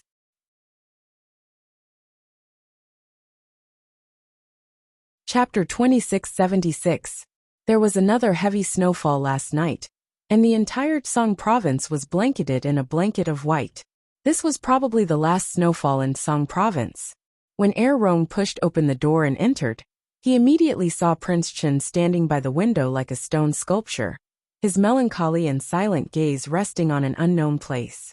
The morning wind blew against his loose white robe, causing it to sway slightly. His long, flowing black hair seemed to be rippling with mist as it fell behind his waist. Flap, flap, flap. A thin piece of paper on the ground beside the window was blown up and down by the wind. Rong's gaze landed on the paper, and he slowly walked up and bent down to pick it up. There were only a few words on the paper, but the pen was vigorous and sharp, penetrating the back of the paper like a swimming dragon. Who says lovesickness is bitter? Lovesickness is heartbreaking. Rong put away the paper and coughed lightly. Duan Yu abruptly returned to his senses, and he suddenly chuckled when he saw his stoic face from the corner of his eyes. You walk like a ghost, not making a sound at all. It's because you are too focused on a certain matter, Rong said dryly. Duan Yu chuckled and walked to the small table by the window to sit down. He pointed at the seat across from him. Are you interested in having a drink with me? Rong Qing strode forward and pulled out a stool to sit down. You didn't sleep the entire night? Duan Yu's hand paused. How is that possible? Huh? Rong Qing rolled her eyes at him. This stubborn fellow still refused to admit it. He stood by the window the entire night, and it was even more dewy, so his hair was wet. Rong Qing raised her hand and poured him a cup of hot tea. I found it. What did you say? The Crown Prince of the Divine Province and the Crown Prince of the Underworld Province both received invitations. Cough. Rong coughed lightly and said, the Crown Princess of the Divine Province did not receive one.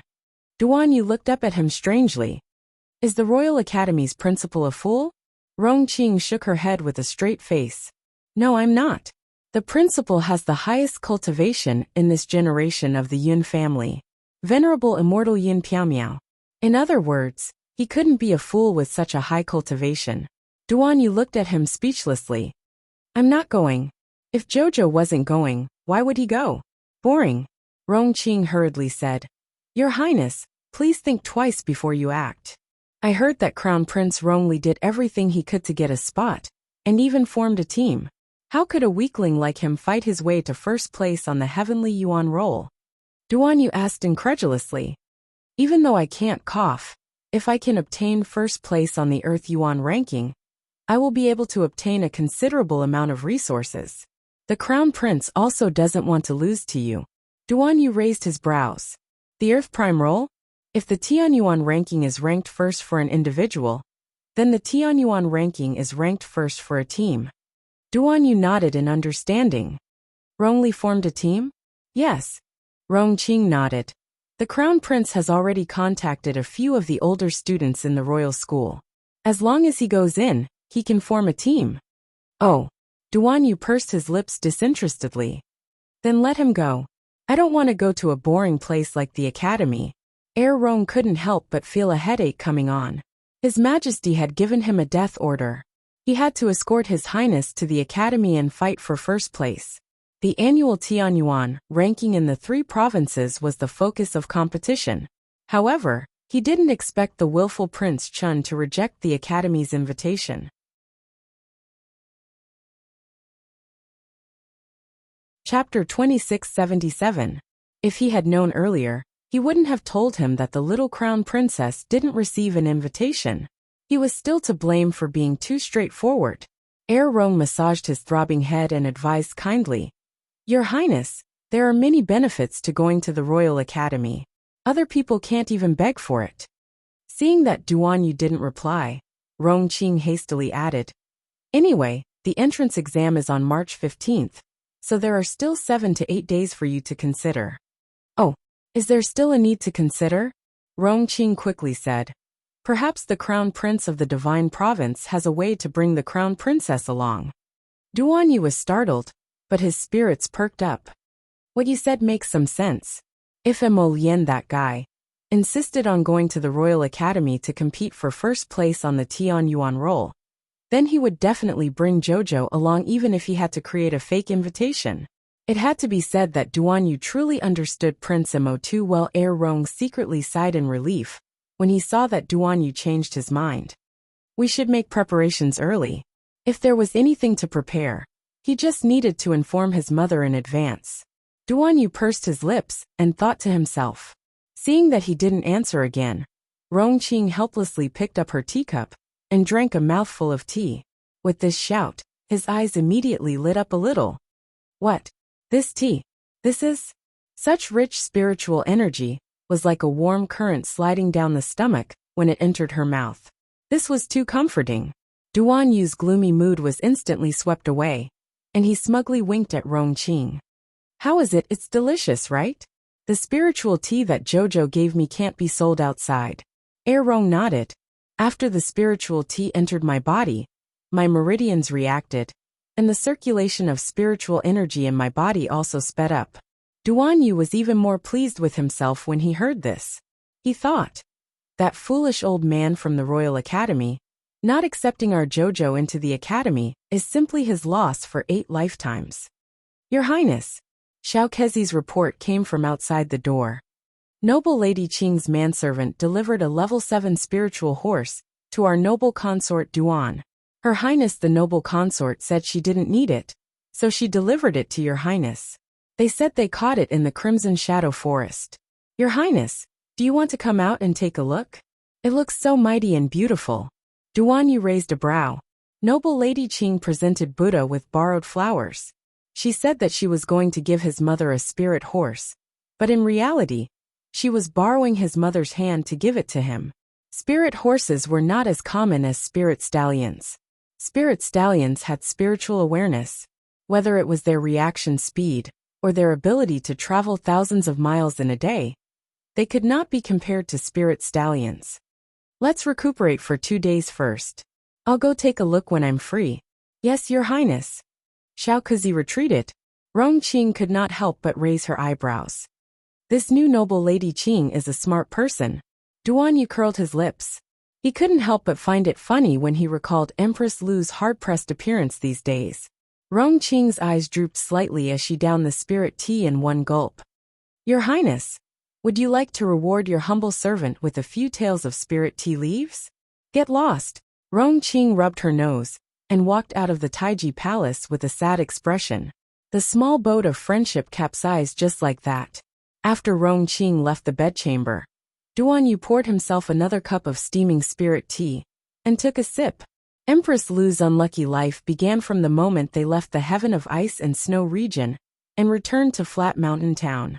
First, Princess Jiankong was poisoned with a neurotoxin after being flogged 10 times. Then, Empress Lu was forced to bring the eyesore, Medicine Lady Qing, into her palace to specifically treat her daughter Jiankong. Chapter 2678. In the end, one day, the emperor coincidentally came to the central palace and bumped into the medicine woman Qing, whom he hadn't seen in a long time. The cinnabar fire in his heart burned fiercely again. Just like that, the two of them fell in love with each other again. The most outrageous thing was that they actually found a moonless and windy night to do that in a small remote palace. When the imperial edict conferring nobility arrived at the central palace, Empress Lu was so angry that she almost fainted. Following that, she discovered that the meridians in her daughter's left leg were permanently necrotic despite a round of treatment. When Princess Jiankong walked, she had to raise her left shoe high, so her walking posture was very stiff. Even though it was raised, walking was still a bit bumpy. When she walked fast, it was even more obvious that she was limping. Empress Lu gnashed her teeth in hatred. When she connected all the dots, she couldn't help but break out in a cold sweat. Old Fourth, that black-hearted fellow, had been scheming against her since Pingshan Town. Step by step, he helped that vixen up. He clearly wanted to get a favored woman to compete with her, the Empress. Old Fourth was such a terrifying person. How could his honest leader deal with him? If he was pulled down by someone like Old Fourth, then wouldn't she and her son be left without a corpse? Empress Lu did her best to find all kinds of backup plans to pressure Crown Prince Rongli, and finally got an invitation. She didn't need to worry too much about the test. In any case, taking the backup plan once was the same as taking the backup plan a few times. Hurley would make a name for himself in the Imperial Academy, and the Academy would only serve as icing on the cake for Li Er's qualifications. As long as he obtained first place on the Earth Primordial Roll, he would be able to pull in a lot of resources for their Tsang province. At that time, the Emperor and all the officials would definitely see Li Er's ability. For this matter, they had to give it their all. Achoo! Arbor rubbed his small nose and sat cross-legged on the bed to cultivate for a while. He opened his eyes when he felt that there wasn't much spiritual energy entering his body. Although the spiritual energy in the Great Divine Province was abundant, it still had to be considered. For a place like the imperial capital that was filled with so many clans and sects, the spiritual energy would have long been thinned out no matter how abundant it was. She had to find a place with abundant spiritual energy in the divine province to establish a base for the holy water sect. This way, her senior sisters wouldn't have to stay on her fish orchid planet all day. The little fellow was definitely overthinking things. Wasn't her fish orchid star much better than any other spirit realm? However, she felt that imprisoning her senior sisters on the fish orchid planet was too much for them. However, the matter of finding spirit realms still depended on luck. It was not something that could be rushed.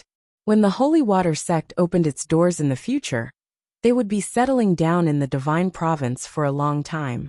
Arbor naturally had to find the best place with abundant spiritual energy for the sect. That was a lifetime benefit for the disciples, so they couldn't be careless about it. When Prince Emo stepped through the door, he saw that the little fellow seemed to have thought of something and rolled around on the bed. When Arbor saw the Crown Prince, his hands and feet froze in midair. Emolienne giggled. In a flash, she appeared beside the bed and reached out to hug the little person on the bed. Jojo, today's weather is especially good. We were so disturbed yesterday that we couldn't make a trip out. Today, we'll go to Half Moon Cliff and take you to the hot spring villa to play. Arbor's eyes brightened. He blinked when the man pulled him into his arms and said gloomily, "I haven't washed up yet."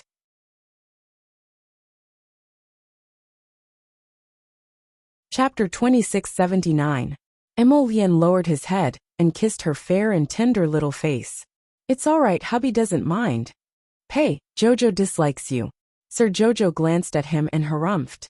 Emolienne let go of her in amusement, allowing her to jump off the bed and hurriedly wash up. After the time it takes to burn a stick of incense, the two happily held hands and prepared to leave. Then Mu Xingqian, this super big candle, suddenly appeared in front of them. "What are you doing here?"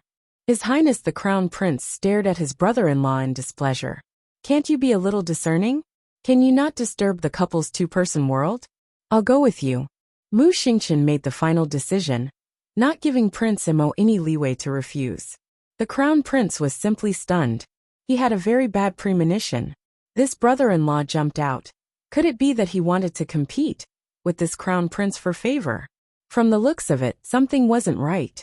Prince Mo's handsome face was taut as he said indifferently, "The carriage isn't big, it can't fit all of us. If you know what's good for you, then don't follow us." "It's all right, I'll just follow your carriage." "Prince Mo." Arbor was expressionless. She didn't look at the two men's childlike undercurrent, and directly walked out of the door with small steps. With a stoic face she shouted, "Hurry up." Kai Xiu lowered her head, and inexplicably twitched the corner of her mouth. She hurriedly skipped out with the little crown princess. Kai Chi was even more overjoyed. It wasn't easy for them to have a chance to go out, and the little crown princess was willing to bring them along. She was simply overjoyed. The two of them had truly received quite a bit of compensation from Madame Mu yesterday. Their admiration for the young crown prince consort was truly like a torrential river that would never cease. The two of them got on the carriage and opened the curtain to take a look. Sure enough, they saw Mu Xingqian riding a spirit stallion and following behind. Kai Xiu, Kai Chi, and the rest of the entourage were also following behind in a carriage. The two carriages, along with a few spirit stallions, left the Mu residence's main gate and headed towards Changle Street. Emolienne seemed to have sensed something. She stretched out a finger to pull open a corner of the curtain. Her eyes coldly glanced at the corner of the street, and then she lowered the curtain. Suddenly, a hunchbacked man walked out from the corner. His whole body was cold, and his head was covered in cold sweat. Just now the gaze that he shot over was really abnormally sharp. He had a feeling that he had been seen through in an instant. That person took a deep breath and turned to look at Xiaoying-chun, whose eyes were wide open and filled with hatred. Slap. Without the slightest hesitation, a slap landed on her cheek. "Bitch, are you trying to cause trouble for our jade tripod market? You're just a lowly slave. What kind of relationship do you have with a big family like the Mu family?" It's true. Xiaoying-chun was shocked. She knew that this hunchbacked elder was already suspicious. But she couldn't bear to see Arbor living a comfortable life. She was already so miserable. So how could this main culprit be able to live a carefree life? Even if she had to use her last breath, she would drag her down from above. It would be best if she ended up in the same state as her, falling into a pile of mud. But was that possible? Xiao Yingchun now felt especially helpless and panicked. With her status, she couldn't even get close to Arbor. Come back with me. The old man wasn't a fool. He saw many things in Xiao Yingchun's eyes, and his suspicions about her deepened. This woman probably wanted to drag their jade tripod market down with her, because she couldn't take revenge on others.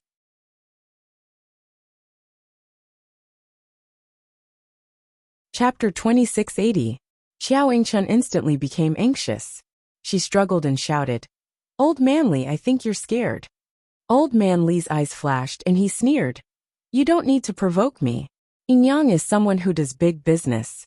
We won't get involved in this kind of unnecessary trouble." After saying that, he grabbed Xiao Yingchun's clothes by her chest and lifted her up like a chick. He then turned around and ran towards Amusement Alley. She absolutely couldn't get involved in this matter. Otherwise, there would be endless trouble. Not a single word this bitch said was true. How could she make decisions for her own sister? Don't be ridiculous. The carriage came from the Mu residence. What did the young miss of a large aristocratic family have to do with her? How could she make decisions? Aha! Xiao Yingchun struggled and shouted, "Old Manly, you have to believe me about this matter today. That girl in the carriage just now is indeed my sister." I slap. A slap blocked Xiao Yingchun's mouth. Old Manly carried her back to Amusement Alley with a vicious expression and threw her in front of Sun Yang's middle-aged Yinyang. After the matter was explained, Yinyang was silent for a long time. Then she said to Old Manly, "Throw her into the pink house. I don't want to see this woman again in the future." Yes. The old man cupped his hands and picked up Xiao Yingchun, who was struggling on the verge of death. Xiao Yingchun screamed with a face full of panic. "No, no. Yinyang, older sister Yinyang, I really didn't lie to you. Yinyang picked up a cup of tea and coldly glanced at Xiao Yingchun, treating people like fools. She originally thought that the girl Xiao Yingchun wanted to sell was like her, a country bumpkin with no background. Who knew that person actually came from the Mu residence? A girl who could come from the Mu residence, even if she was a little servant girl, wasn't someone they could casually touch. They had to avoid attracting a fishy smell for no reason. Yinyang subconsciously touched the mole at the corner of her mouth. She glanced indifferently at Xiao Yingchun, who was still shrieking after being dragged out, and snorted, "Little girl, you still want to trick this old lady into your trap? You must be dreaming." Old Li grabbed Xiao Yingchun's hair and threw her into a carriage. He said to the burly man driving the carriage, "Send this woman to the pink house. Biddy Huang will know what to do." "All right. No, I'm not going. I'm not going to that whatever pink brothel." Xiao Yingchun screamed shrilly as she pounded on the carriage, wanting to climb out. The coachman lashed out with his whip and pulled the woman into the carriage. With a shout, the coachman drove the carriage away from the amusement alley and headed for the flowery Willow Street next door. Arbor had no idea that Xiao Yingchun had only appeared for a moment before disappearing again. At this moment, she was sitting in the carriage, hugging a jar of dried fruits as she complained to the crown prince. "We took a big detour to the heavenly ice region, and now we're at the capital. I didn't expect that Zhou Huan, Qi Hua, and the others would arrive the day after tomorrow. They're really slow on foot." Prince Emo said in amusement. "They're not as fast as 7th Yen on foot." "Humph." The little girl snorted noncommittally. When she thought of 7th Yan's unadorable face, she felt a bit indignant. "Where are Wang Yan and the others staying?" "We'll let them stay in an inn for the time being. We plan to wait for Zhou Huan and the others to arrive, then have someone prepare a residence and arrange for them to stay together." Sir Jojo flipped through a rosewood box in his hand, took out a deed and patted it. "Isn't this a ready-made one? What's there to buy? Let's go, it's on the way. Let's go to Huaqi Street in the south of the city to take a look."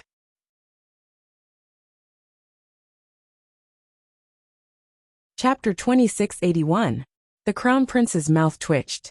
Why was this little girl's temperament so silly and funny? "Wife, your suggestion isn't bad either." Prince Emo leaned close to his little wife and said with a smile, It just so happens that your big brother is also here. If there's any trouble, big brother will block it for us. Arbor's eyes darted around. Will he block it? Of course he will. If it weren't for the fact that this brother-in-law was so miserable, he wouldn't put in a good word for him.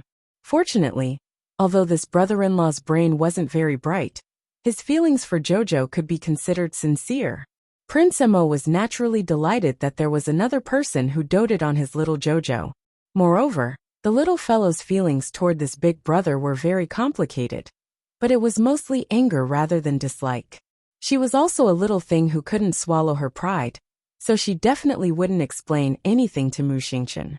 She usually wore a cold face, so if one didn't know her well, they really would be scared off by her stoic little face. Her brother-in-law wasn't like him, and Duan Yu who pestered her back then, and didn't fear her stoic cold face. Bah! Who pestered her? And freaking why did he have to think of Duan Yu? Hurry and scram Emolien gathered her thoughts and asked worriedly after some thought. Jojo, if you reconcile with Big Brother in the future, am I more important or is Big Brother more important? You're more important. Sir Jojo gave an affirmative answer without hesitation. Prince Emo was instantly overjoyed. All right, since this crown prince is still number one, forget it. I'll help you if I can, brother-in-law.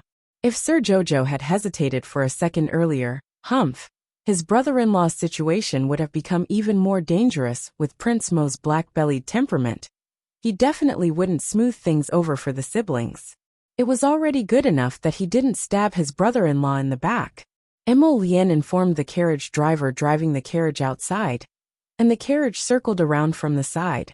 Because Huachi Street in the south of the city was also a well-known street with many shops, the coachman was very familiar with the road. Taking a shortcut, he found the house in less than half an incense stick's time. Arbor looked at it and was quite satisfied. The area of the house was quite large. There were 3 rooms in the east and west, and 2 large courtyards in the north and south. There was still an empty space at the back that could be expanded. It was also possible to build a few more rows of rooms in the future. When Arbor jumped down from the carriage, Muxingchen also dismounted. He hurriedly followed him and asked, Jojo, where is this place? Arbor patted the deed in his hand. Mine. Muxingchen only felt that this little sister was extremely adorable. He hurriedly nodded and asked, Do you need Big Brother's help?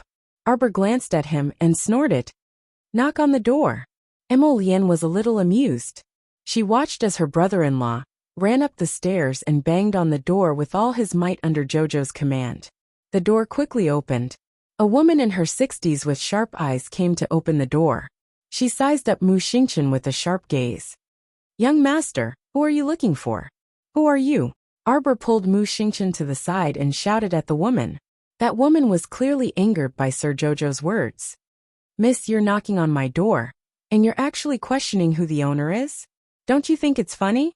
Arbor raised the deed in his hand and waved it. My house, understand.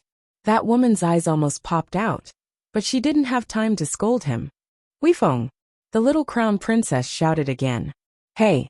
His little great-aunt was a little funny, but he definitely couldn't laugh. Enter. The little fellow waved her hand like a bandit entering the mountains.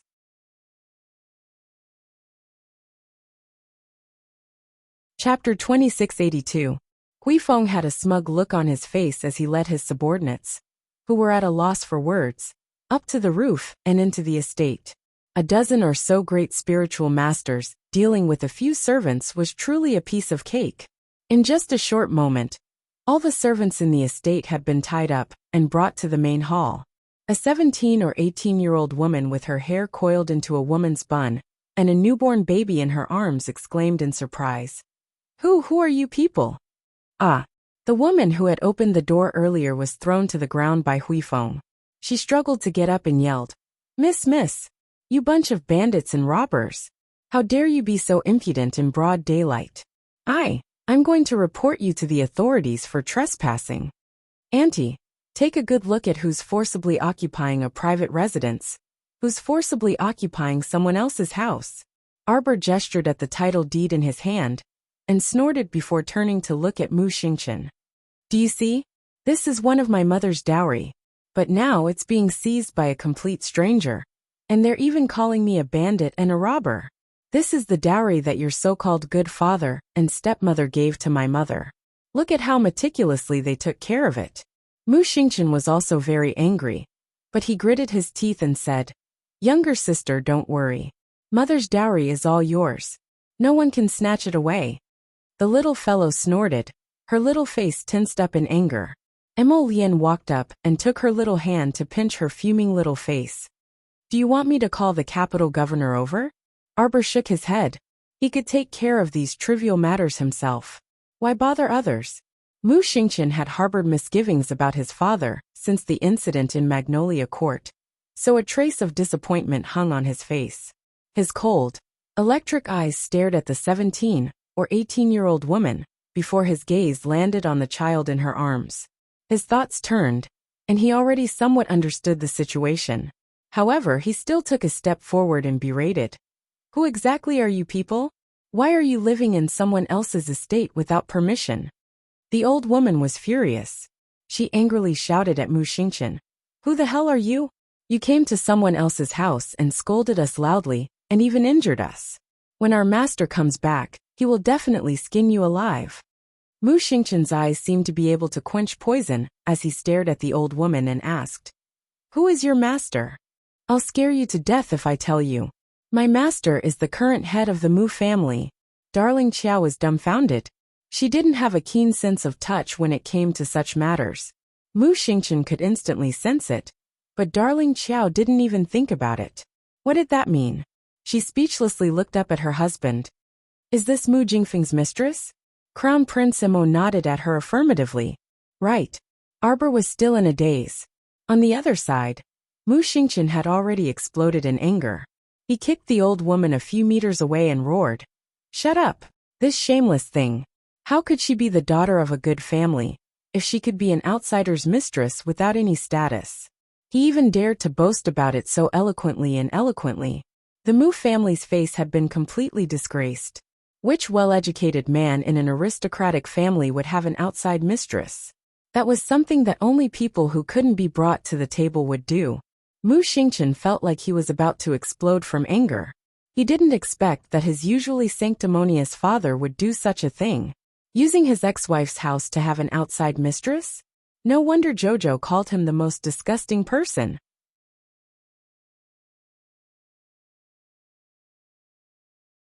Chapter 2683. Guards. Mu Xingqian growled decisively. Two Mu family shadow guards immediately floated in and stood in front of Mu Xingqian, not daring to even breathe loudly. "Tie them up and send them to Madam." "Yes."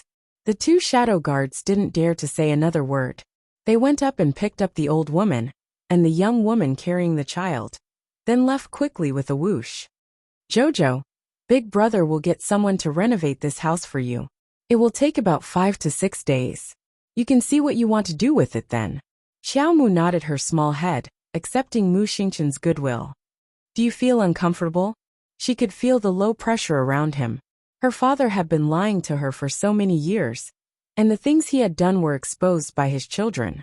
It was really embarrassing. Mu Xingqian felt a little bitter, but he still forced a smile. "Big Brother is fine. Jojo, Big Brother has been muddle-headed all these years. I didn't know you had it so hard in the lower star domain." "It's not that hard for me." Arbor thought that she had never wronged herself in this life. She should make this clear to the man in front of her, lest he feel even worse. Mu Xingqian was stunned, and he couldn't help but find it funny.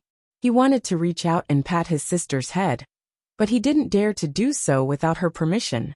He looked at her carefully and said, "Jojo, Big Brother can't make up for what happened in the past. But let Big Brother take good care of you in the future, okay?"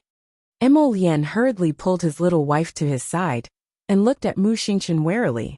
As expected, his intuition was very reliable. This brother-in-law was here to fight with him. "Pet." Of. Arbor looked at Mu Xingqian and didn't say anything for a long time. "Do you know about the Long family in the Sea of Forgetfulness?" Mu Xingqian was stunned then nodded. No matter how stupid he was, he knew about his maternal family. More than 10 years ago, the capital's Long family joined forces with the Gu family and others to rob their family of resources. "Do you know about this?" Mu Xingqian quickly shook his head. Be smarter in the future. Arbor couldn't help but yell at him. Don't be silly all the time. You believe everything people say. Back then, my mother gathered a group of people to fight against the imperial capital's Long clan. Mu Jingfeng, that good-for-nothing, was worried that mother would implicate the Mu family. So he and a group of tortoise bastard elders forced her to scram. He won't tell you about this at all. Mu Xingqian clenched his fists tightly. That was not what his father had told him. He must have told you that mother abandoned her husband and children and left the Mu family for some trivial matters. Arbor sneered. Have you never doubted it? Mu Xingqian was speechless. At that time, he was still very young. When he heard his father say this, a thorn was buried in his heart. When he grew up, this thorn finally took root and sprouted, growing stronger and stronger. Now that he thought about it, he had believed that his mother had abandoned him without any evidence. He was so stupid that it was laughable. Jojo was right. Jojo, big brother knows his mistake. Are you willing to give big brother a chance to take care of you? Mu Xingqian asked softly as he looked at Arbor with bright eyes. It's fine as long as I take care of Jojo. Mo Lian hurriedly followed up. Big brother, you do what you need to do. If you're free, just come and watch Jojo.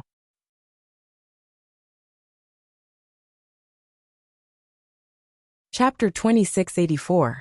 Mu Xingqian turned to look at Mo Lian. Suddenly, he felt a little annoyed and inexplicably wanted to stare daggers at His Highness the Crown Prince. The Crown Prince looked at his brother-in-law with an innocent face. Jojo, big brother is glaring at me. Mu Xingqian's daggers became sharper. Arbor looked at the two speechlessly.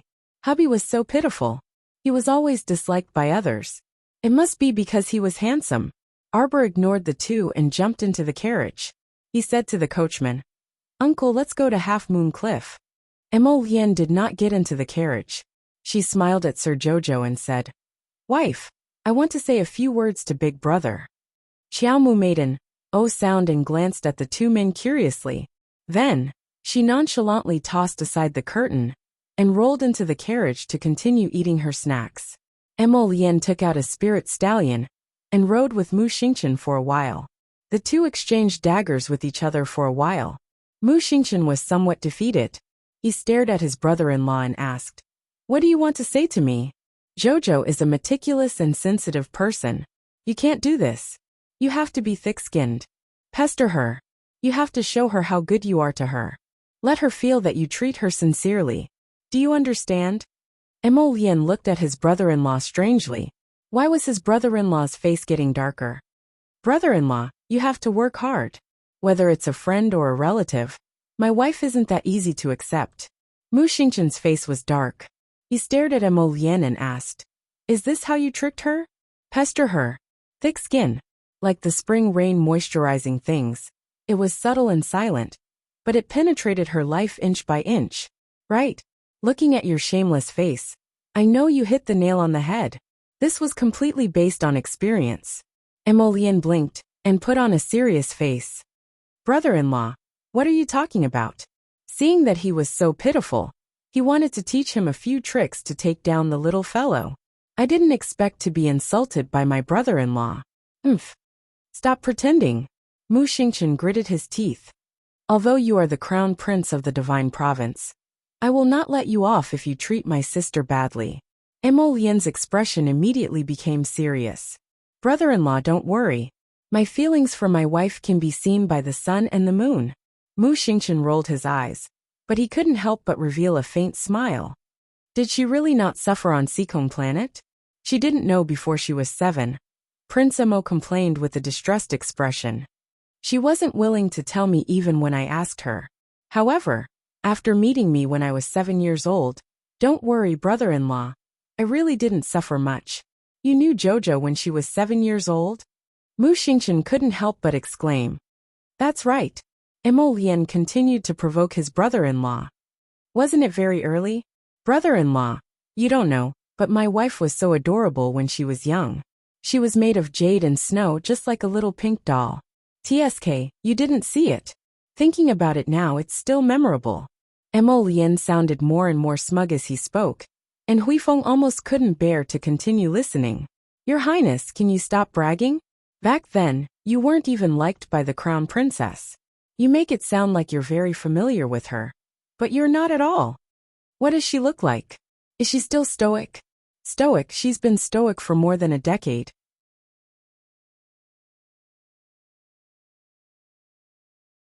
Chapter 2685.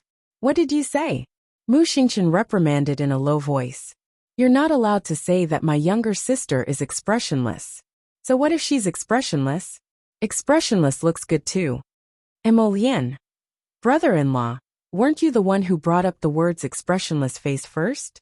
Huifeng's mouth twitched as he looked at Prince Mo and young Master Mu. Why were these two still chatting awkwardly? They were in two completely different worlds. I'll definitely treat younger sister well in the future. Emolian's eyes were tinged with a hint of a smile. She whipped the horse, and the horse galloped forward. Brother-in-law, just do as I teach you. I guarantee that my wife will change her opinion of you within a month. Mu Xingqian quickly waved his whip and chased after her. You don't need to tell me. I'll naturally use my own method to treat younger sister well. He would definitely work hard to make younger sister believe that this big brother of hers was sincere and absolutely sincere to her, without any personal benefits mixed in. Arbor didn't deliberately listen to their conversation, but their last two sentences were spoken rather loudly, so it was hard for her not to hear them. She lifted a corner of the curtain and saw Sir Jojo sitting there with a jar of snacks in his hands. However, in the depths of her eyes, she saw two tall figures, one in green and one in black, urging their horses forward, one in front and one in back. Men were truly strange creatures. Sir Jojo calmly stuffed a piece of dried fruit into his mouth. Just now, these two people didn't even have eyebrows and eyes, but now, they were like brothers as they galloped forward, one in front and one in back. Sigh, they truly had childish temperaments. Arbor tossed the curtain aside and climbed onto the soft cushion to lie down. She rolled around on it and hugged a soft pillow to comfortably take a nap. Gilded Garden should be bustling with noise and excitement now, right? Miss Chiao curled her lips, and there was an unclear sense of schadenfreude in her heart. It was already past noon when the group arrived at Half Moon Cliff. At a glance, a large expanse of lush green fertile fields entered everyone's sight. There were many farmsteads at the foot of the mountain, and many villagers had gathered, forming a rather lively little village. The fields at the foot of the mountain now belonged to Lady Qiao Qiao. Prince Kong was really reliable.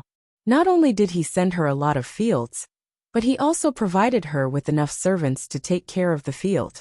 Everyone abandoned their carriages and climbed up the mountain, admiring the beautiful scenery along the way. There were a few guards at the entrance of the mountain path. When they saw Arbor's group coming over, they were puzzled and wanted to stop them. Xiaomu took out the jade identity tablet that the old prince had given her from her pocket and waved it before the guards. Those people immediately bowed respectfully, unable to hide the excitement on their faces. This lowly one has eyes but failed to recognize Mount Tai. Greetings, Crown Prince, Crown Princess. The people here had long known that Prince Kong had given the entire mountaintop and fertile farmland to the young Crown Princess. There was probably no one else in the sovereign capital who could do such a thing. Naturally, these mountain guards were a gift from the mountain. Their current master was the little Crown Princess. How could they not greet her politely? Arbor's group didn't allow them to follow. They waved their hands and continued to stay where they were. Splendid Mountain Villa was built at the top of Half Moon Cliff. The entire villa exuded a simple and dignified aura. If one looked down from the sky, they would be able to see the inner garden of Splendid Mountain Villa. There was a very wide crescent-shaped hot spring belt, and several springs were emitting a warm white steam. The hot spring garden was bathed in white mist and filled with a celestial aura. When the group arrived at the entrance of Splendid Mountain Villa on the cliff, it was already 5 in the morning.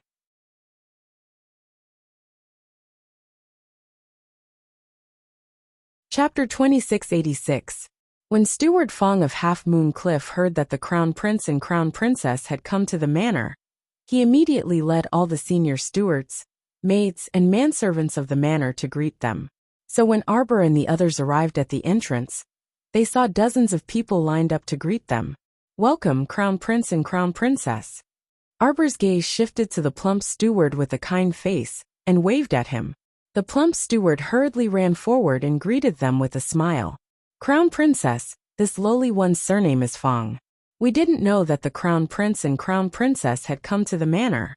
Please forgive us for not going out to meet you. When the plump steward saw the expressionless Lord Xiao, he felt a bit guilty. After all, they weren't familiar with these people's temperaments, so the servants felt a bit uneasy. Arbor naturally wouldn't make things difficult for the servants.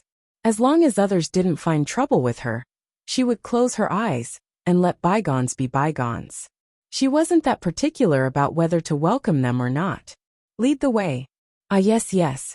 The plump steward hurriedly nodded and personally led them to the hot spring in the inner court. In addition to the half-moon-shaped hot spring in the inner court, the layout of this splendid manor was picturesque and beautiful. The entire manor was surrounded by mountains and rivers. Behind the cliff was a large lake, and the silver waterfall at the top of the cliff was like a flying dragon, surging endlessly. The plump steward led them to a place called the Misty Rain Pavilion. After tea and refreshments and a short rest, the little girl decided to soak in the hot spring. Prince Mo and young Master Mu saw that she was happy, so they let her play as she pleased. Mo Lian was a bit helpless. It was all eldest brother-in-law's fault for insisting on coming. Otherwise, he could have accompanied his wife in the hot spring. Alas, man proposes, God disposes. If he had known, he wouldn't have come to the manor today.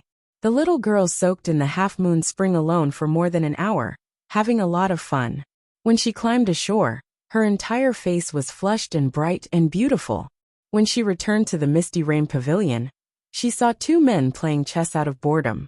The exchange of blows was like a smokeless battle, and the killing was already set. Seeing the little girl running back, the two of them raised their eyes at the same time and looked at her. Madame Jojo had changed into a bright red dress, and a jade hairpin was inserted into her hair. Mo Lian wanted to laugh when she saw her red battle suit. The little guy was definitely up to something. Mu Xingqian's eyes were bright as he looked at his little sister. His heart was filled with joy. His younger sister was really beautiful. According to his third uncle, his younger sister and mother looked quite similar. He wondered how beautiful his mother was when she was young. You've been brewing for so long. Come and have some tea first. Mo Lian waved at her and pulled her to sit beside her. You two played chess for the whole afternoon. The little fellow picked up the teacup and curiously glanced at the table. He lost interest in a single glance and it was so boring. If it wasn't for his brother-in-law sitting here, would he let her go? Humph. Lady Jojo blinked her eyes. Who won? Of course, your husband has won this round. Mu Xingqian gave him a snort. This cunning Prince Mo. He could tell that this person was one face in front of his little sister, and another in front of others. What a black-bellied fellow. The Mu family should be done with the ruckus. Arbor tilted his head. Why don't we go back? They should wait until they were done with the ruckus before going back. This was because Jojo only wanted to know the result. There was no need to know the process. Just thinking about it gave him a headache.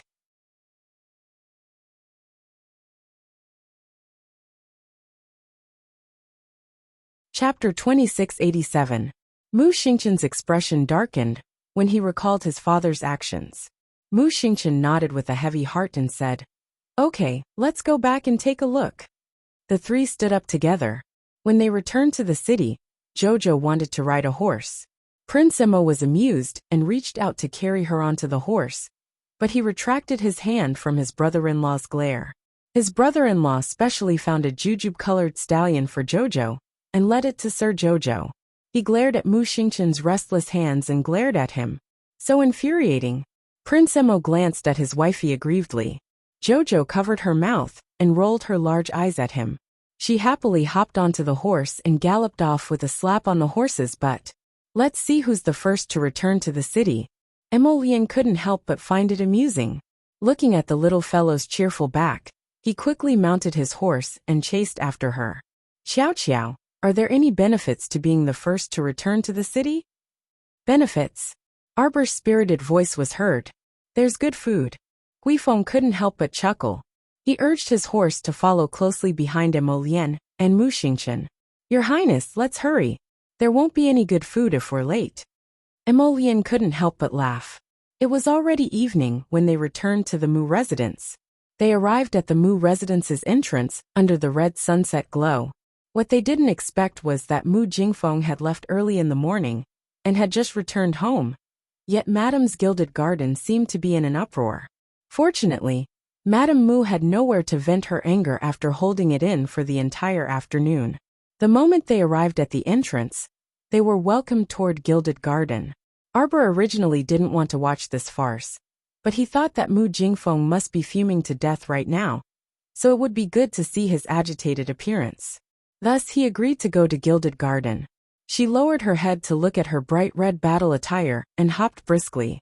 Her small hand was caught by Prince Mo. The Crown Prince looked at her in amusement and said softly, "Put on a serious expression." Was Sama not serious? A certain little person blinked and raised his little hand to touch his little face subconsciously. Actually, there wasn't the slightest change in expression on her stoic face. Only Prince Mo, who was familiar with her, could see through her stoic face to see her elated mood. The little fellow grinned and suppressed his good mood of watching a good show. He followed the maidservant who led the way into the Gilded Garden. As soon as he arrived at the gate of the Gilded Garden, he heard the sounds of crying. Mu Jingfeng's flustered and exasperated roars were mixed in, which inexplicably made one feel refreshed. For some reason Sama felt very comfortable when he saw how uncomfortable they were. Mu Jingfeng turned his head and saw the three culprits walking in. His face instantly contorted. "Arbor!" Mu Jingfeng roared. "Look at what you've done." Mu Xingqian looked at his father in disbelief. "Father, what did younger sister do? Was it she who told you to have a mistress and raise her in mother's courtyard? Was it she who told you to secretly have a child with a mistress behind your wife's back?" This person was simply unreasonable. He actually had the cheek to roar at his younger sister? Mu Jingfeng's face instantly contorted, and he couldn't help but roar. "Mu Xingqian, watch your attitude." He had long been dissatisfied with this son of his. He was usually cold and expressionless, but at crucial moments, he liked to drag his father down.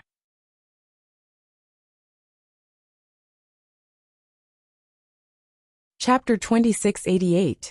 If it weren't for the fact that he didn't have any other sons, did he think that he could continue being the Mu family's young master? He didn't know what was good for him. Sure enough, that woman's children weren't easy to worry about. "Mu family head, what are you shouting about?" Prince Mo coldly swept a glance at him. Mu Jingfeng swallowed his anger and cupped his hands toward the Crown Prince. "Greetings, Crown Prince." Aggrieved, truly aggrieved.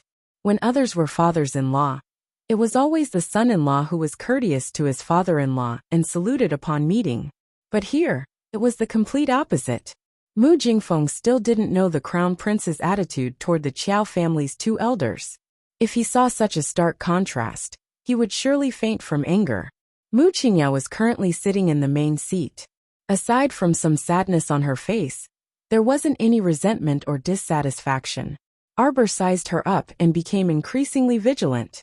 Ever since she returned, the impression that this Madame Mu gave her was that her words and actions were watertight. Everyone in the family, including the clan head, and even her mother's loyal servant, Chen Yi, was full of praise for her. Arbor only trusted her intuition. No one was perfect. For a woman who could conceal her emotions so tightly and act so watertight, Arbor instinctively felt that there was a big problem with her. Of course, without substantial evidence, Arbor naturally wouldn't foolishly say something without evidence. Madame Mu had been in charge of the family for more than a decade. Arbor naturally wouldn't believe that a smart woman like her didn't have a group of forces in her hands. At Madame Mu's feet, an 18 or 19-year-old woman was currently kneeling. Her delicate face had a pair of misty almond-shaped eyes, and she was sobbing as she hugged her child. Mu Qingya's voice was somewhat cold. "If master wants to take in a concubine, no one will stop him. Why should he raise her outside?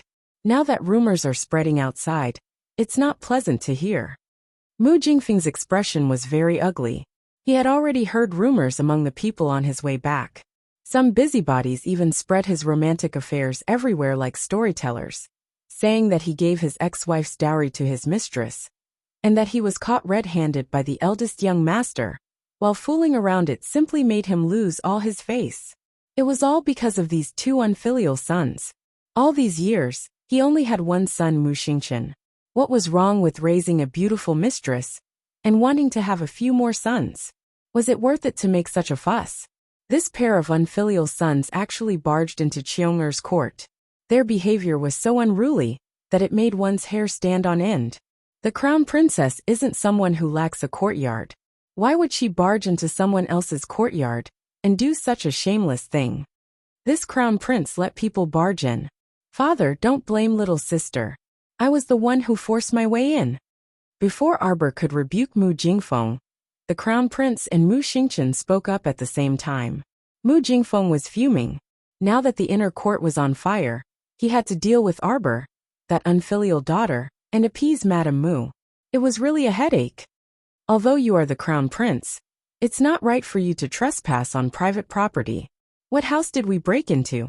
I think you've gone senile. Arbor directly retorted. This crown princess is going to sue her for forcibly occupying a residence and encroaching on my mother's private property.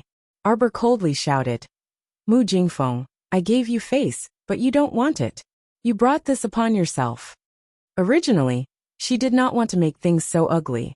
Since this Mu Jingfeng had no sincerity in returning her things, she would make him swallow his pride. Spit out everything that belonged to her.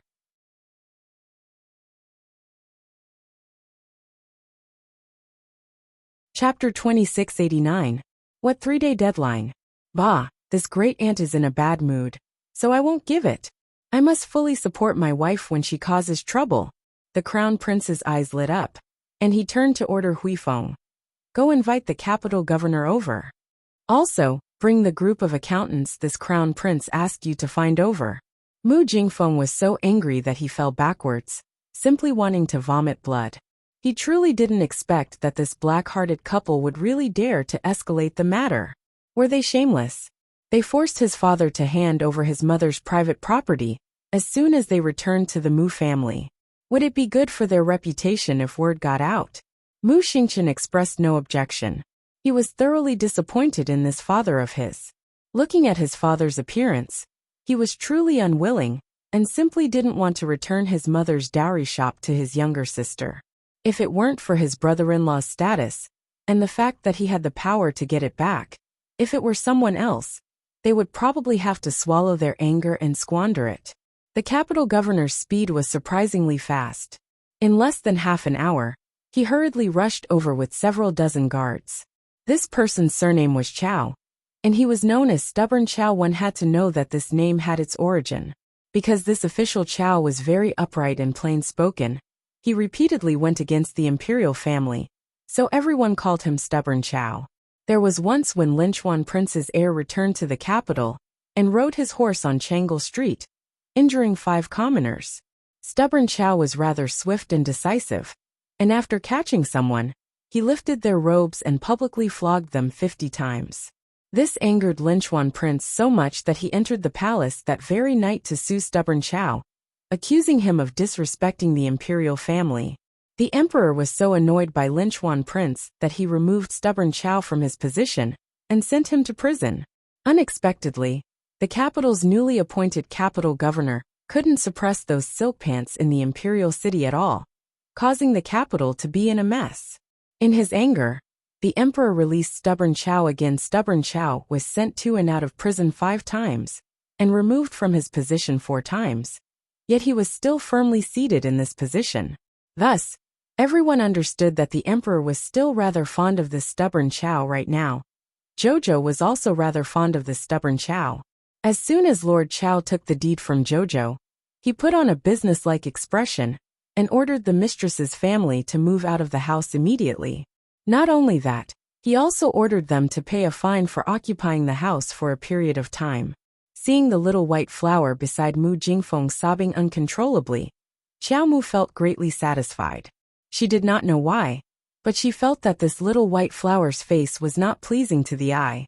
Now that she had taken a closer look, she realized that the little white flower's eyes were quite similar to hers. It was said that her eyes were very similar to her mother's. Could it be that Mu Jingfeng still liked her mother? Arbor felt as if he had eaten a fly. Stubborn Chow was very efficient in his work. He directly had Mu Jingfeng take out all the relevant accounts on the dowry list. Mu Qingya still hadn't recovered from the shock of her husband having an affair. And now she was ordered to hand over the account book by Chow Jieto. Her face was pale, and her body was on the verge of collapsing. She could fall to the ground at any moment. When Mu Rochuan rushed in, the Gilded Garden was in a mess. She hurriedly squeezed to her mother's side and glared at Arbor's group. "What are you doing? What did mother do wrong? Why are you angering her like this?" Stubborn Chow calmly said, "The government is handling official matters. Unrelated people, please step aside." Xian'er.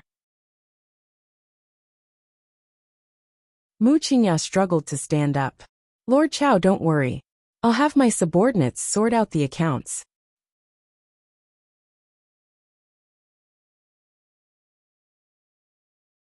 Chapter 2690. It's just that there are a lot of accounts. I'm afraid this isn't something that can be sorted out in a day or two. It's fine. This crown prince has plenty of manpower here. The crown prince indifferently said. With a wave of his hand, he called in the 100 or so accountants waiting outside the door.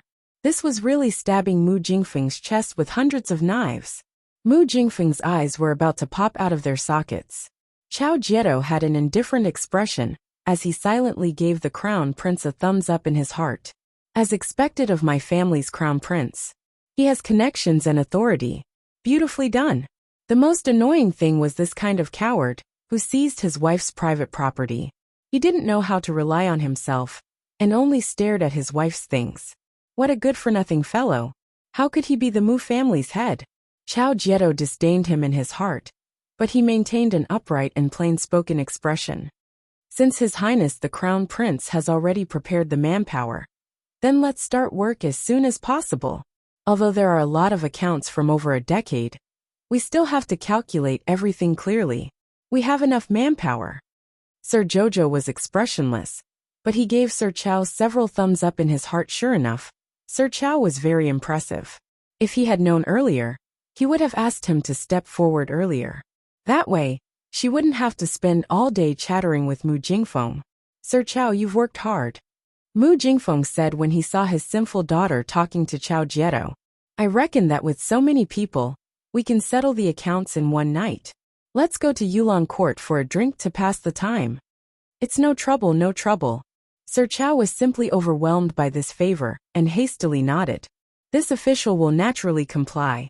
Another few hundred knives stabbed Mu Jingfeng's chest. If vomiting blood now could be of any use, he would rather vomit a whole vat of blood first. This little bastard actually invited Chow Jieto to eat and drink, planning to sit and wait for the results to come out in one night?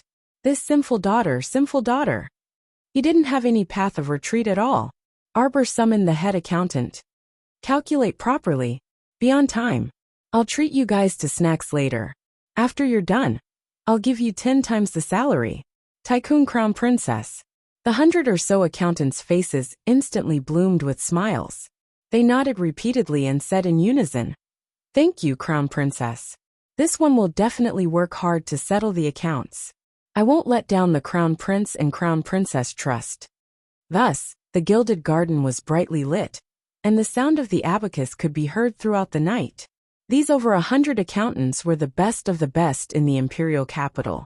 Apart from a portion of them being the Crown Prince's own, the rest were borrowed from the various monarch residences and aristocratic families. Everyone wanted to show their faces in front of the Crown Prince and Crown Princess, so they worked hard to settle their debts and work hard. That night, other than taking a short break to eat some snacks and tea, he didn't sleep at all. His hands didn't even stop playing with the abacus. By the time it was 7 in the morning, the accounts of the past years had been calculated clearly and neatly stacked on one side according to the various trades and professions. By the time Kai Xiao came to Yulong Garden to inform them that the accounts had been sorted out, Arbor had just finished his breakfast with Emolien, Mu Xingchen, Lord Chow, and the others. He happily followed Kai Xiao to Gilded Garden. She ordered the servants to carry the breakfast to the Gilded Garden. As soon as she entered, she said with a stoic face, "Everyone has worked hard all night." Everyone, please go to the side hall and have some breakfast. Mr. Shi, you've worked hard and stay behind. Mr. Shi was the head accountant and also Emolien's subordinate. He bowed and saluted, then retreated to the crown prince's side.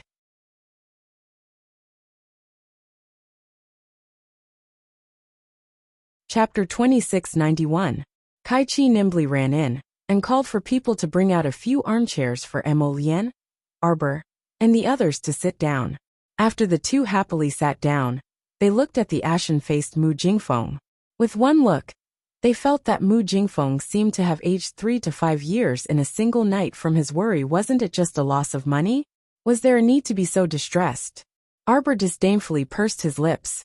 Mr. Shi stepped forward and spread out a sorted ledger, reading, according to actual calculations, just the Kaidai Pavilion, Precious Painting Workshop, and Despondent Pavilion alone have earned over 10 million spirit coins every year for the past 15 years.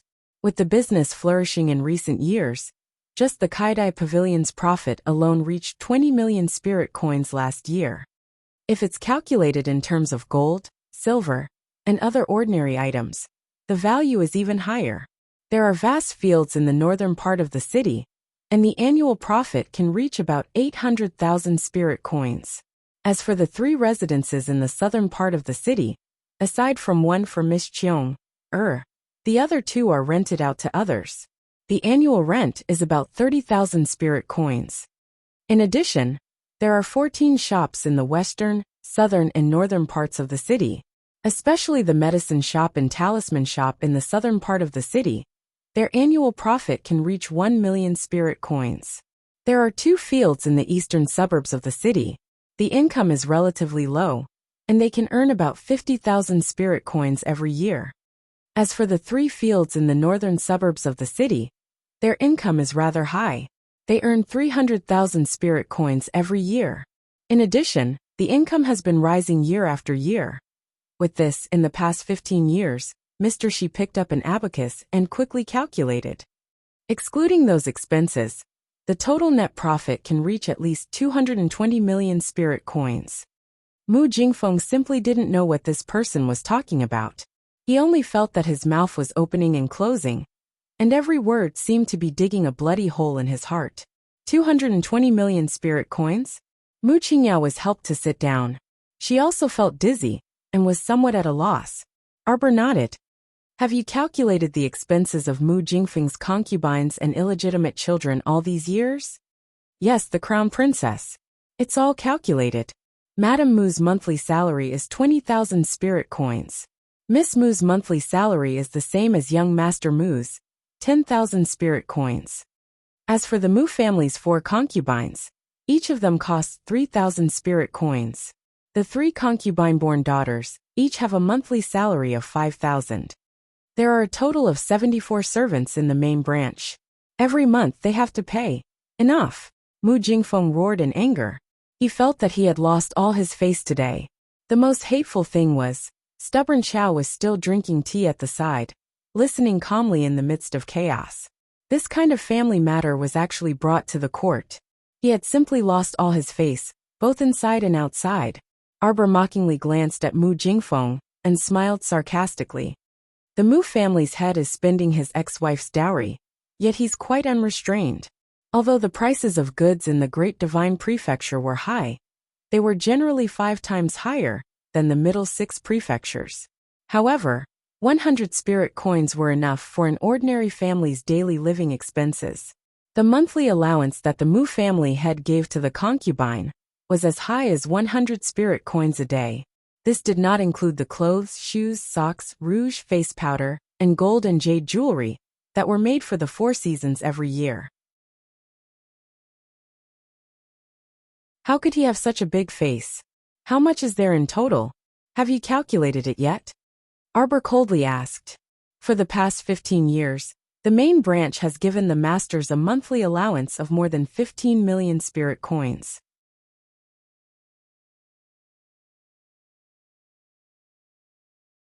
Chapter 2692. There's also the 5 house renovations and expansions in the past 15 years. The 4 seasons worth of clothes and accessories for the masters and misses, the auction house's purchase of precious medicinal herbs, spirit tools, and so on. Shut up, Mu Jingfeng bellowed. He really wished he could go up and stuff Mr. Shi's mouth. The Mu family's eldest branch's expenses have been rising year by year, and it's very extravagant and wasteful. After some calculations, we've spent close to 90 million in the past 15 years. He really took her mother's dowry and ate her whole family without spitting out the bones. Arbor nodded. Mu Jingfeng was already trembling in anger. He pointed at Arbor and said, "Why, you unfilial daughter? Unfilial daughter.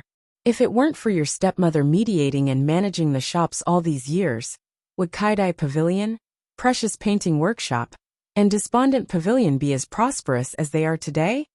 Even if you snatch these 3 shops back, you won't be able to manage them well." Arbor swept her a disdainful glance. "So what if I can't manage them well?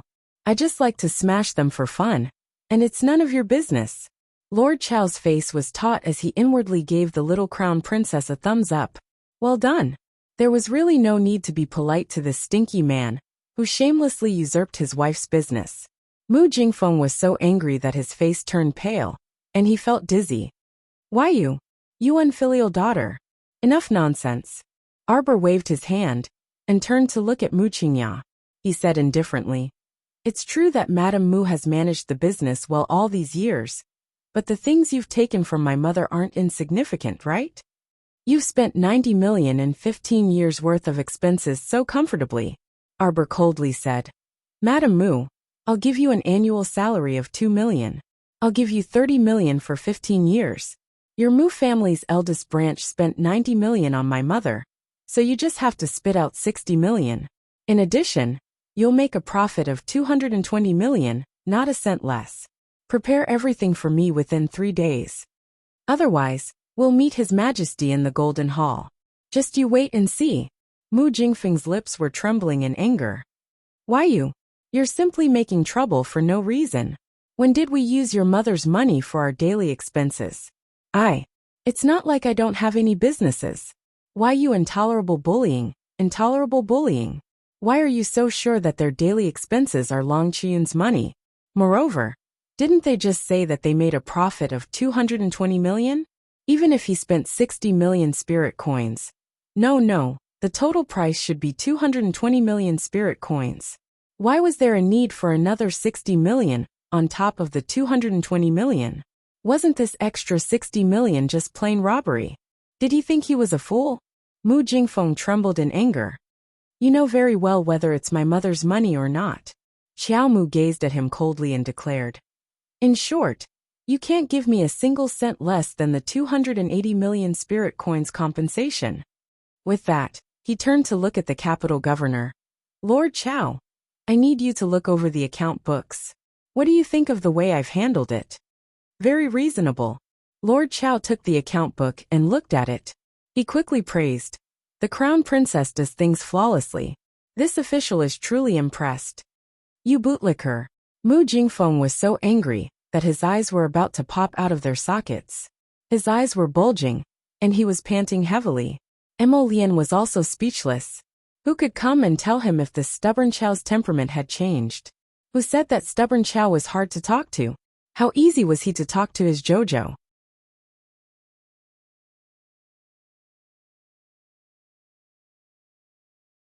Chapter 2693. Stubborn Chow muttered to himself for a bit before saying, "However, for such a large sum of spirit coins, 3 days of preparation is a bit too rushed. Crown Princess, how about we extend the time limit to 6 days? This official guarantees that the debt collection team will smoothly collect all of these debts." This stubborn Chow was clearly a very reliable person when it came to doing things. Arbor immediately gave him face and nodded expressionlessly. "Then, I'll have to trouble Lord Chow to take care of it." Not at all. This official should do it. The two chatted happily, causing Prince Mo to find it somewhat funny. After the commotion, Arbor sent someone to send Lord Chow off, then held the Crown Prince's hand and left together. Before leaving Gilded Garden, Lord Jojo said, "Prepare well." Then there was nothing else. Just these 4 words angered Mu Jingfeng so much that he slumped into his chair. Lord Chao swiftly set up a debt collection team led by the governors Wu Xiaoyin. He organized 17 to 18 subordinates and moved into the Mu estate that night. Before the next day, this matter had become the topic of conversation in the entire imperial capital. When everyone saw each other in tea houses and restaurants, they couldn't help but whisper, Hey, did you hear? Family head Mu kept a mistress in his wife's dowry residence and was caught red-handed by eldest young Master Mu. She's already in the residence now. How could I not have heard? Look at how big the commotion has become. I heard that the mistress who's like a little white flower has angered Madame Mu half to death. Tsk, how pitiful. Family head Mu can even bear to hurt such a gentle and kind woman like Madame Mu. Oh, you don't understand, right? The old saying is absolutely correct. A wife is inferior to a concubine, and a concubine is inferior to a mistress. I didn't expect that the prim and proper family head Mu to be so dissolute in private. Someone immediately sneered. Dissolute my ass, I think he's just shameless. Otherwise, he wouldn't be so brazen as to let his mistress into his wife's dowry residence. That's right. That's his wife's private property. How could he do that? No wonder the crown princess flew into a rage and ordered him to hand over his wife's dowry. Aha! I heard that the Mu family's patriarch is in a terrible fix these days. He's really unlucky. That's right. The officials of the capital government organized a debt collection team and directly entered the Mu family. I heard that you have to pay it back within 6 days. Ha, that's hilarious. Everyone gloated for a while. Anyway, the knife didn't fall on their heads, so they were especially happy to see other people being dug out with a blunt knife. In particular, that person was the patriarch of a great family that ordinary people like them could never hope to touch. Since he was so unlucky, everyone was happy to watch the show from the side. The mentality of some people was somewhat distorted. If you were living well, they would lower their heads and fawn over you. Once you fell from your high and mighty position and were unlucky, they would mock you even more merrily than those who usually couldn't be bothered with you. The next day, Mu Jingfeng had people go out on the streets to ask around. He didn't know how much the matter had escalated, but he was so angry that he nearly died. Mu Jingfeng hid in the court alone and threw a fit. No matter who he looked at, no one was pleasing to the eye. Madame Mu also felt extremely wronged. Who did she offend?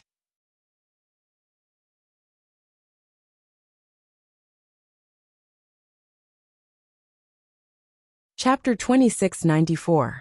While everyone was scolding Mu Jingfeng, they couldn't help but mention her. The next day, Madame Mu fell ill after a sleepless night. She didn't leave her room in Gilded Garden and merely rested on the soft couch. The wet nurse, Nanny Chiu, was attending to her from the side, her eyes filled with heartache. She had always seen how hard Madame had worked all these years. Now that something like this happened, even if Madame didn't say anything, she must be feeling terrible in her heart. Madame, Song Lu angrily ran in and couldn't help but scold as soon as she entered. That little slut is here again. She's kneeling outside and begging for forgiveness. I told Bai Hui to chase her away. Madame Mu slightly raised her head and sighed. Bring her in. Madame. Song Lu angrily stomped her feet. Her madam was good at everything, but her personality was too kind. It was fine if she treated those old concubines well. Aside from concubine Huang, who gave birth to 4th Miss Mu Ro Yi, the other 3 concubines didn't have any children, so they couldn't be arrogant. The other 2 bedwarmers were of low status, so they were naturally controlled by Madame. However, this time, this little white flower, Cheong that Master brought back from outside, couldn't be compared to the previous ones. This Cheong was only 17 or 18 years old and had a delicate and gentle appearance. Most importantly, she already gave birth to a daughter for Master. Yesterday, Master named the little slut that the mistress gave birth to Mu Ro Shui. When Song Lu thought of this, she became even angrier. She felt that her madam wasn't worthy. Why was that mistress so rampant? Wasn't it all because she had Master's favor? Mu Qingya's brows were tinged with faint melancholy, and she softly sighed. It's fine as long as Master likes her. If he had brought her home earlier, there wouldn't be so much trouble today. A large part of the reason for her anger wasn't that Mu Jingfeng found a mistress outside, but that he had to hide it from her, causing the matter to reach this point where it couldn't be resolved. She already knew that Mu Jingfeng was talented, intelligent, and affectionate. She was an ordinary person who found it difficult to cultivate. It was all thanks to Mu Jingfeng's trust and love for her that she was able to sit in the position of the family's madam. How could she dare to ask for anything else? She only hoped that her husband could be with her for a long time. As for the rest, it's fine as long as my husband likes it. Song Lu almost cried out when she saw her mistress compromised like this. She couldn't help but resent the little white flower kneeling outside the door even more. If it wasn't for that bitch, would Madam be so sick that she couldn't even get out of bed today? Yuan Xiong'er walked in, swaying with each step like a little white flower. When she saw Madam Mu, she knelt on the ground with a plop and confessed in tears. Madam Mu naturally wouldn't argue with a mistress, but she wasn't in the mood to comfort her. After waking her up, he simply instructed her to stay in the residence with ease, and then sent her away. As soon as Yuan Xiong'er left the gilded garden, her face was twisted with anger. She thought about how she had knelt in that woman's courtyard early in the morning, acting humble and submissive, wanting to get along with her peacefully. She didn't expect that he wouldn't give her any favors at all. If he had known earlier, he wouldn't have acted like that, and knelt in that woman's courtyard early in the morning. Thinking of Mu Qingya's arrogant attitude just now, Yuan Xiong'er felt uncomfortable all over. So what if she was the madam of the family? She looked down on her so much. Even if she didn't fight for a bun, she had to fight for her dignity and make her regret in the past.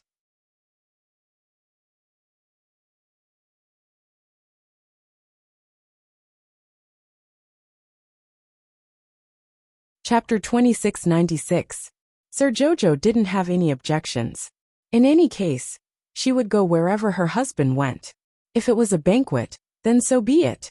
At worst, she would just wear her red battle clothes and fight to her heart's content. Emolian looked at her expression and wanted to laugh. Jojo, what are you thinking about? Arbor raised her head and glanced at him. Nothing. Emolian lowered his head and rubbed against her little head.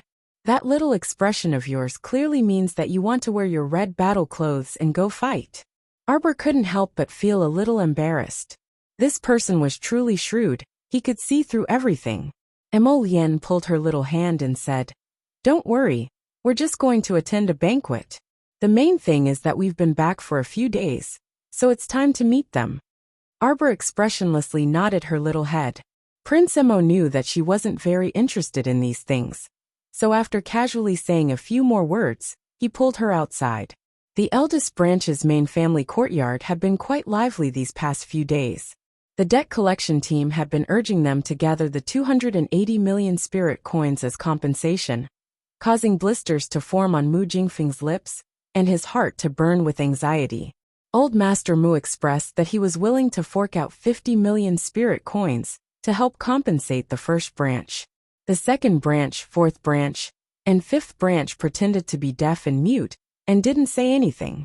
Old third, old sixth, and old seventh weren't married, so they couldn't manage the affairs of their eldest brother's branch. Thus, in the entire Mu family, the first branch fought restlessly every day. The second branch, fourth branch, and fifth branch looked on, expressing their helplessness. Mu Jingfeng spent 3 days in this damned sun, each day feeling like a year. On the fourth day, the direction of the rumors outside suddenly changed. No longer were the rumors of the Mu family's family head's romantic affairs. This rumor suddenly rushed to the Crown Prince Consort's head again, when Kai Chi angrily ran in to inform them of the rumors. Arbor was lying under the warm sunlight, drawing talismans one by one. They said that Shaoxing girl was originally someone from the Crown Princess's room. After being chased out, he suddenly turned into a terrifying monster and attacked the Crown Princess. They even said that it was because the Crown Princess had returned that the monsters followed her. That day on Changle Street, the Holy Maiden of the Sun Moon Temple said that the Crown Princess was the source of the disaster. They said that it was all true. It was precisely because the Crown Princess returned to the Mu family that a monster appeared in the Mu family. Arbor's hand that was holding the talisman brush paused for a moment. He raised his eyes to look at Kai Chi's flushed little face. Is this matter being spread all over the streets? Kai Chi was so angry that she nodded vigorously. This servant heard about it when I went out to buy things. Arbor nodded. Huifeng, what are your orders, Crown Princess? Go and inform Wu Xiaoyin that I, the Crown Princess, will receive 280 million spirit coins as compensation tonight. Also go and tell Mr. Shi to prepare an accountant. Tomorrow morning, we will go to each store to arrange for people. Also, are the senior servants in charge ready? If so, we will set off together tomorrow. Everything is ready, Crown Princess.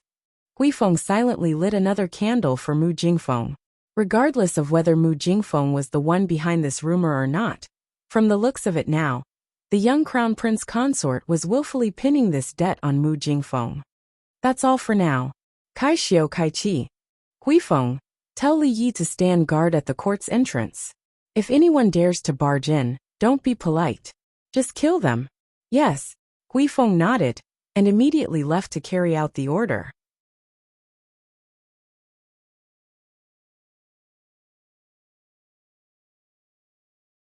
Chapter 2698.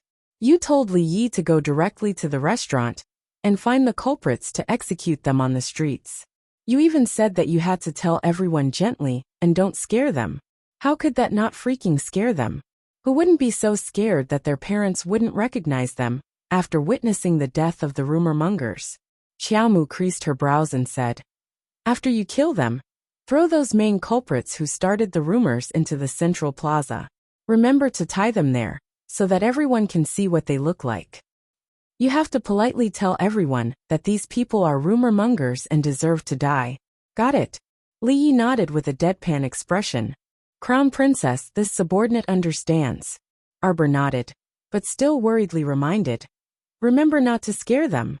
Eunuch Chun, who was standing at the side with his head bowed, stumbled and nearly fell to the ground. Crown Princess, are you really not here to make a fool of yourself? The Crown Princess had a solemn expression.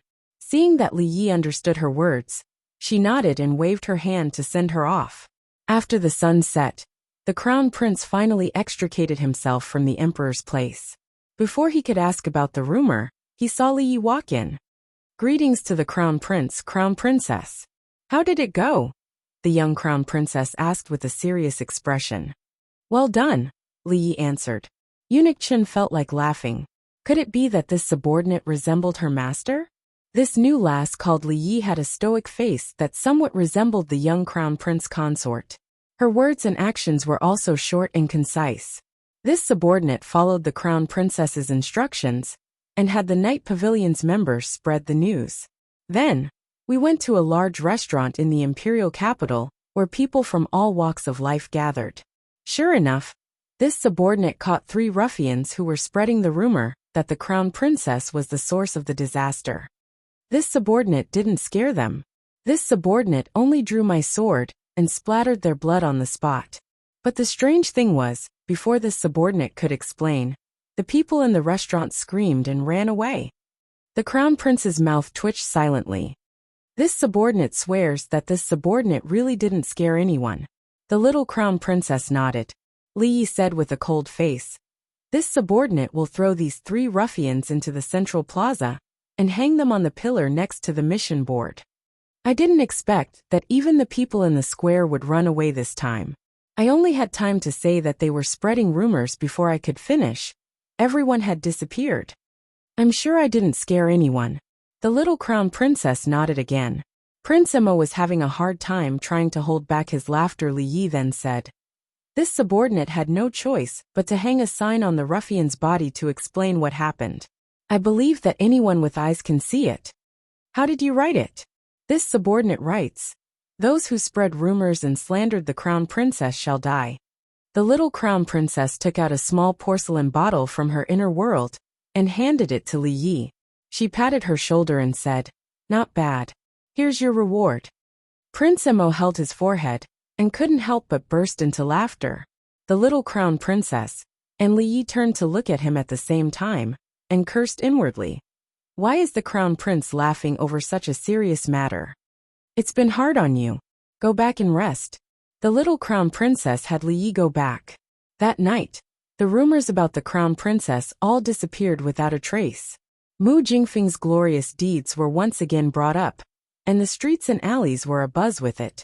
The next morning, the crown princess brought a group of people and headed to Kaidai Pavilion in a grandiose manner. Chapter 2699. Late that night, the first branch of the Mu family finally collected 280 million in compensation and handed it all to Wu Xiaoyin. In addition to the old man who paid 50 million spirit coins, the Mu family head reluctantly took out 100 million spirit coins. The other 130 million was made up with spirit stones, medicinal herbs, spiritual energy, forging materials and other things of equal value. It can't be said that the first branch of the Mu family really paid a lot of money this time. Wu Xiaoyin found that the young crown princess looked particularly calm when she received the compensation. Looking at the equivalent of 280 million spirit coins, her eyebrows didn't even move. Indifferent, magnificent. She's really a role model that I admire. Wu Xiaoyin silently said that the crown princess was too powerful 3 times in his heart, and he planned to go back and report everything to Lord Chao. Lord Chao was very right to have no integrity to support the young crown princess. Since the young crown princess returned to the capital, those who stood opposite her, which one of them had a good ending? King Jianping? It was useless to hug the great emperor's thigh, and he was still slapped down by the crown princess.